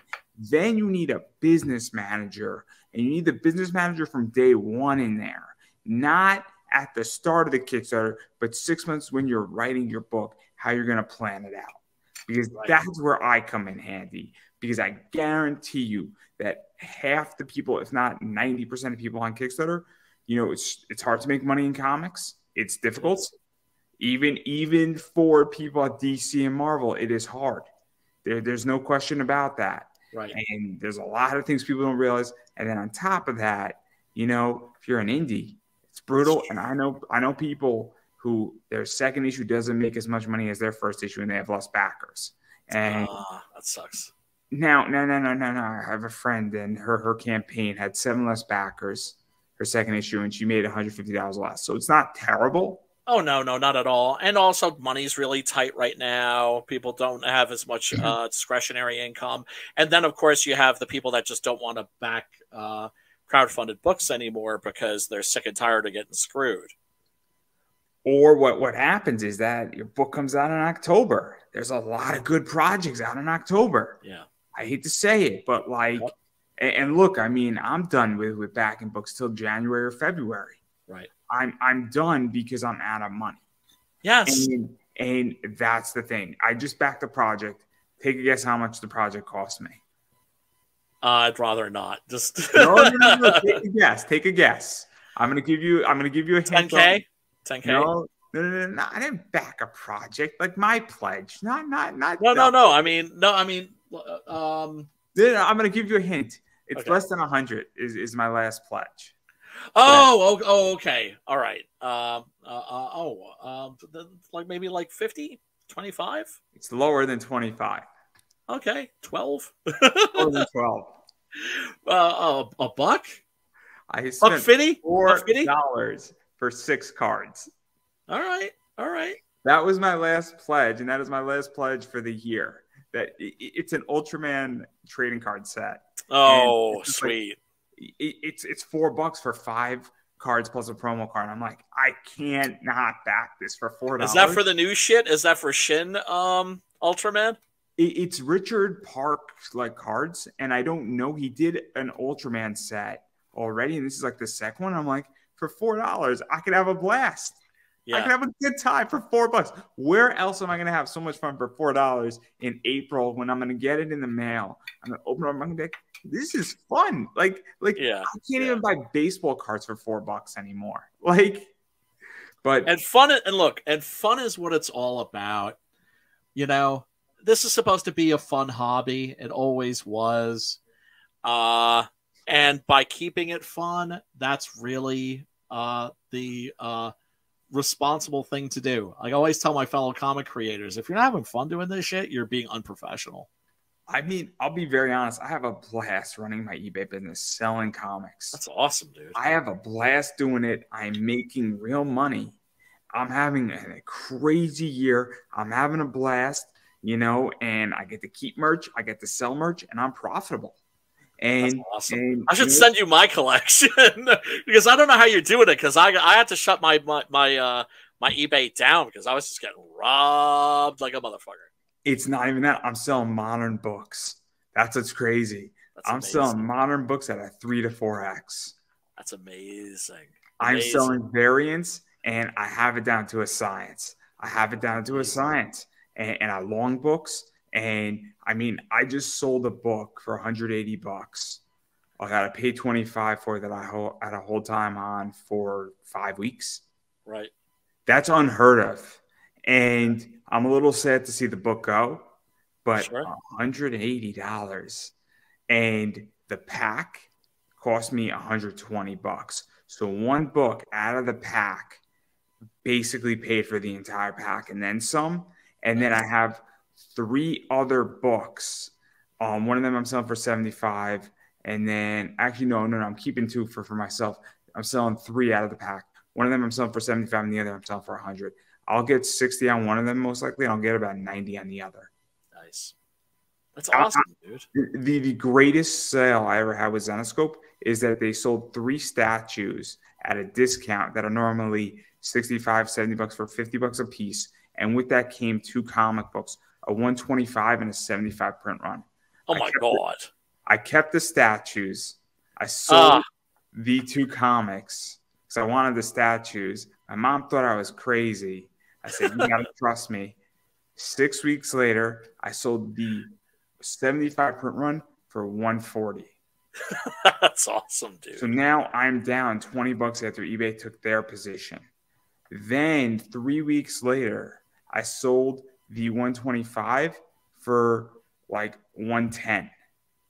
Nice. So I made money and I got my statues for free. That's fantastic. My mom was unhappy because now I had statues. But I was ecstatic. And this is the art of the deal, everybody. This is the art of the deal where it's understanding what's valuable. Tom Hutchinson did something with Critter, where the action figure with the 2 set or both the variants came with 2 comics. Oh, that's clever. $200. You can find those books. There's only 200 of those books.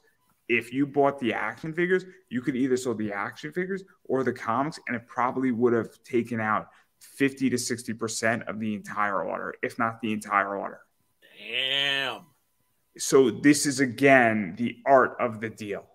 And this is what I think creators have to understand is that maybe if you're selling 3 books, one of those books is going to pay for a good chunk of this order. And there you go for whoever's buying it. And maybe, they like 66% of it, but they don't like the third. And that's where you find value because every collector is a seller at some point. Yeah. Well, generally speaking, I mean, like I was never a collector. I was always just a reader. That's to say my thing was always buying comics, back issues, because I just wanted to read them. Right. And so I never had a emotional issue parting from comics, except for a handful. And those aren't anything that are especially valuable, except, there's a sentimental value. Right, like I'll never part with my with certain comics because I remember buying that comic, and it means something to emotionally. I found a Zenescope number 5 Al Rio cover in the wild. Nice. And books, maybe a $30 book. It's a cool book, great condition. Nice. It's early Zenescope, like at their infancies, but it's Al Rio. Nice. And so I found it on my birthday, that's sweet. And it was in the wild. I'm like, oh my God, this is awesome. This is cool. And I then found a Dynamic Force Al Rio as well the same day, and a Michael D. Pascal one that's more modern. And I'm like, because I interviewed Michael. Michael's been on my show like 5 times too, which is crazy. Nice. Great artist. I think the last interview we spoke about like nothing for like 3 hours. But anyhow, that's cool. Those are fun. But with the Al Rio books, I'm like, these are really just well drawn. They're early Al Rios, and I'm like, it's not the money, because when I put it up, people in the Zenescope were like, dude, that's cool, man. And people were really stoked to see it because you don't see that stuff in the wild. And so it's very cool. It's like finding cool Tomb Raider books in the wild. Right. And it was the hunt that was exciting about it. It was like an $8 book. And I'm like, this is cool. And that's awesome. That's something that was cool. And then I almost bought a Zenescope number 2 book. That was like a $40 book. I'm like, Well, you know, I remember in the 90s when the speculator market was at its peak, and you had these cats that were buying, you know, like 500 copies of like X-Men #1, which is why X-Men #1 ended up selling like 2 million copies. Didn't mean that there were 2 million readers.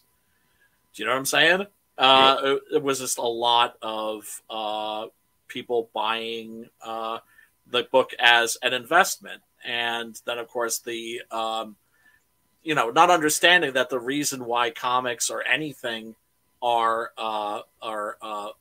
you know, sell for a lot of money is because of their scarcity. That's what makes something collectible, is its scarcity. It's scarcity and it's pump. So if you bought 500 copies of X-Men #1, the giant size one, you're doing good now. But remember, if you bought it, what was it, 94? I want to say, or when was it? 97, maybe. Although I'm not the one to ask about that, but that would be my guess. We're talking almost 30. Not, are we talking almost 30 years, or are we talking more like 20? 25, like right? 25. Yeah. So this is one of the things that people don't understand is I've actually looked at a prospectus of Hulk 181. Hulk 181 has a annualization rate of 4.5%. That is fucking shit. Yeah. That's okay. That doesn't mean that what that means is that if you took it from 93, the first 9.8 that came out on the market was 93, and tracked it to 2019, it averaged every single year 4.5% on top of each other, compounded. Now, some years it went up 40%, and some years it went down 30%. But if you look at an S&P 500 index fund, the S&P 500 beat Hulk 181. So if you took $300 and put it up against Hulk 181 9.8, CGC in 93, and wrote it out to 2019, you would have more money in an S&P 500 fund. God damn. And the reason why that was documented is Raleigh had a Hulk 181, and that was in their prospectus, is their annualization rate of how it has been tracked since 1993. And they have to disclose that to the SEC. Right. And this is why this is such a complicated field. Because, but again, if you bought it in, at a certain point, it was an $11,000 book, and you sold it in 2018, it was like a $33,000 book. So you would have beaten the market if you bought it in a certain time frame. Yep. But if you longed it for the same thing and put it over time, but then there's other books that beat the S&P completely. And the only reason why I use the S&P 500 is that is the standard top 500 stocks in America. Yeah, I mean, my goodness, man. That's handy knowledge, you know? And that's why I charge a lot of money for this knowledge. Rightfully so, because you're going to be making people money. And why not monetize that shit? You know, it's also making money in a non-shady way, because it's not like the gurus. My class, just full disclosure, because I've already said this. My class teaches the basic skills. There is no one book that I pump in my class, because there's a million ways how to play comic book investing. But you need to know the 33 different types of variants. You need to understand how to calculate a ratio. There's a mathematical formula, because that's going to change the way you run your business.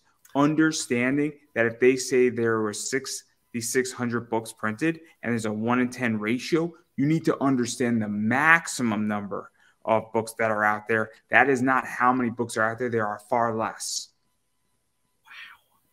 Yeah, so if you have 6,600 books and you have a 1 in 10 ratio, it is less than 600, because the ratio is counted in the regular cover A's.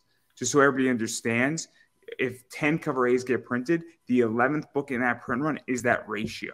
So then book number 12 is a cover A. See, this is like some left hemisphere of the brain shit. My right hemisphere is pretty muscular, but my left hemisphere, the one that deals with facts and figures and math and that sort of thing, is like a little raisinette. So in my class, what I've done is that I've actually outlined the formulas. All you have to do is play. Yeah. So that's fantastic. you don't need. I had somebody who's a chem major essentially do this for me, who is my best friend, and so he's more into math. His dad is like a math genius. And so he inherited those genes. I inherited social studies. He did my chem labs. I did his social studies homework in high school. Nice. And then my mom just found out today. She said, I didn't know you were a cheater. And I said, but really, Mom, isn't it brilliant, though, that what I did, because I got like an A- in chemistry and I barely passed the New York Regents. Look, dude, that's not cheating. That's finagling the fucking system. That's all that is. No, that's called being a good businessman in high school. Yeah, there you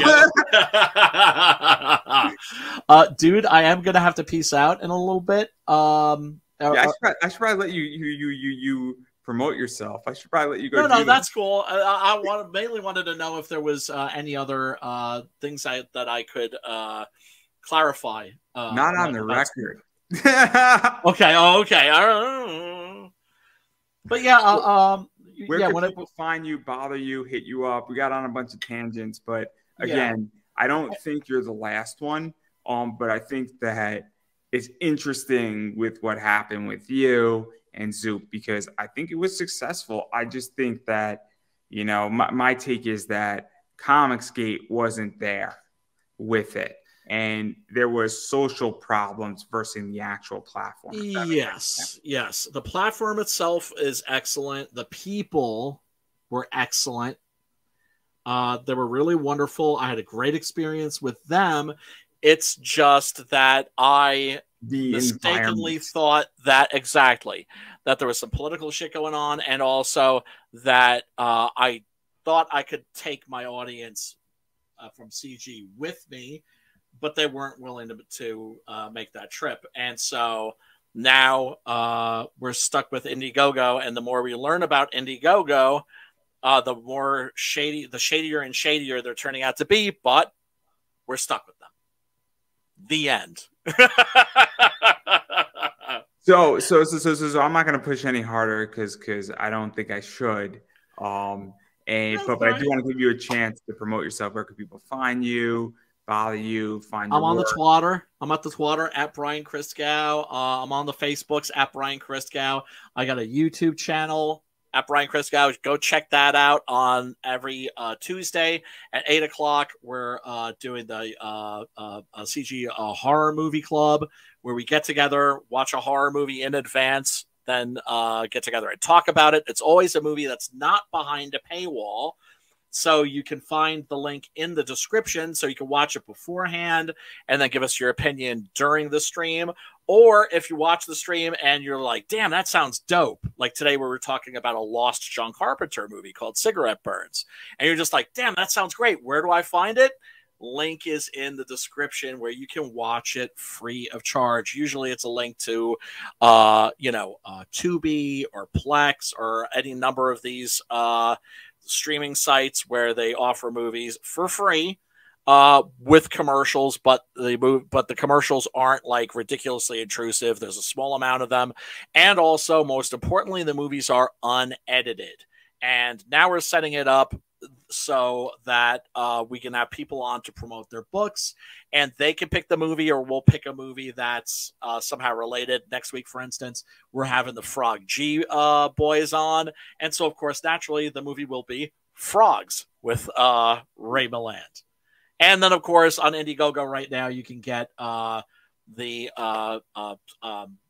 Six Gun Gorilla Volume 2 trade paperback, The Great Silence, either by itself or with Volume 1. And that will be wrapping up the Six Gun Gorilla Long Days of Vengeance arc.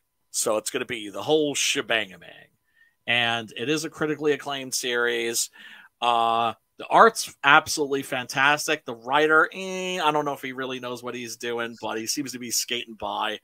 I heard he's a New Yorker. Yeah, he is. He is. Although he was born in New Jersey, so I think a little of that toxic waste maybe sank into his noggin, if you know what I'm saying.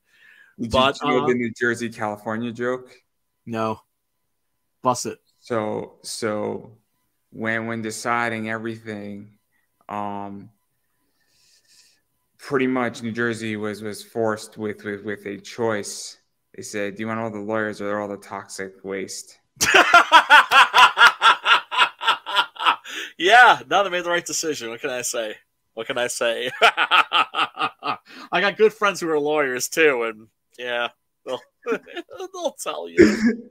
Or sometimes the joke goes this way, where they say, "Why did New Jersey get all the toxic waste and California got all the lawyers? New Jersey got to choose first." It's funny because it's true. Oh man, but dude, thank you so much for having me on.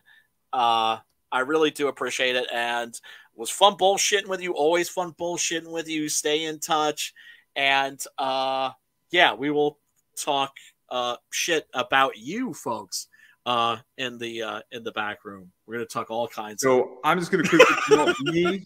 To be a dick, I'm sorry. My whole thing is that obviously you have to support indie, whether that is indie wrestling, indie comics, indie films, whatever indie is, you have to support it. Or if you're not into indie, but you like corporate media and you love a certain show on Netflix, you got to support that too. Absolutely. If you like whatever you love, you need to support it. You need to financially support it. It's this show, your podcast, whatever it is, your favorite cosplayer. I do not care. But if you like something and you don't support it, it will disappear.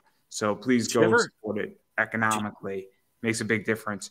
And then as far as I'm concerned, all my social media is Pop Anime Comics on Twitter, Instagram, Facebook, YouTube. I don't really use TikTok. It's not my thing, so don't look for me there. My comic book class is definitely probably going to be hitting in January. It's going to be $40, guys. It's $40.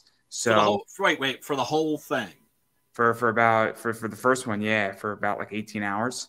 Damn, that's a bargain. 18 to 22 hours. But I got so much more content, everybody. I got so much more content, and it's gonna be fun. So it's a big class, and again, my goal is not to rip you off. I want to sell in volume, not in price. So that's how I view it, and you know, it'll be good. It'll be good, and always leave the customer happy. You're gonna learn something, and you might learn that this is not for you, and it will be the best $40 you spent. Guess what? Right? Somebody said it to me, saying, "Look, you know what it is? If you spend $40 to learn that you don't want to do something, that'll save you losing hundreds of thousands of dollars in the totally process." True. There you go. But yeah. That's everything I got. Again, follow me on social media. It is greatly appreciated. And other social media links of mine are up in the description above or down below or to the side. And on that note, I'm going to give you the final word. Support indie comics, people. Support indie film. Support indie music. Support indie everything. You know, like Homeboy Andrew was saying, if you love it, support it, and share the love. Remember, if you can't back, for instance, a project, you don't, it doesn't cost you anything to just share the link, because the biggest obstacle indie folks in any field are facing is exposure. Just getting people just to know that we exist. So it doesn't cost you anything to share a link on Facebook or Twitter, and trust us, it does make a big difference, and we do appreciate you greatly. Well, I couldn't say that any better myself, and everybody, that is a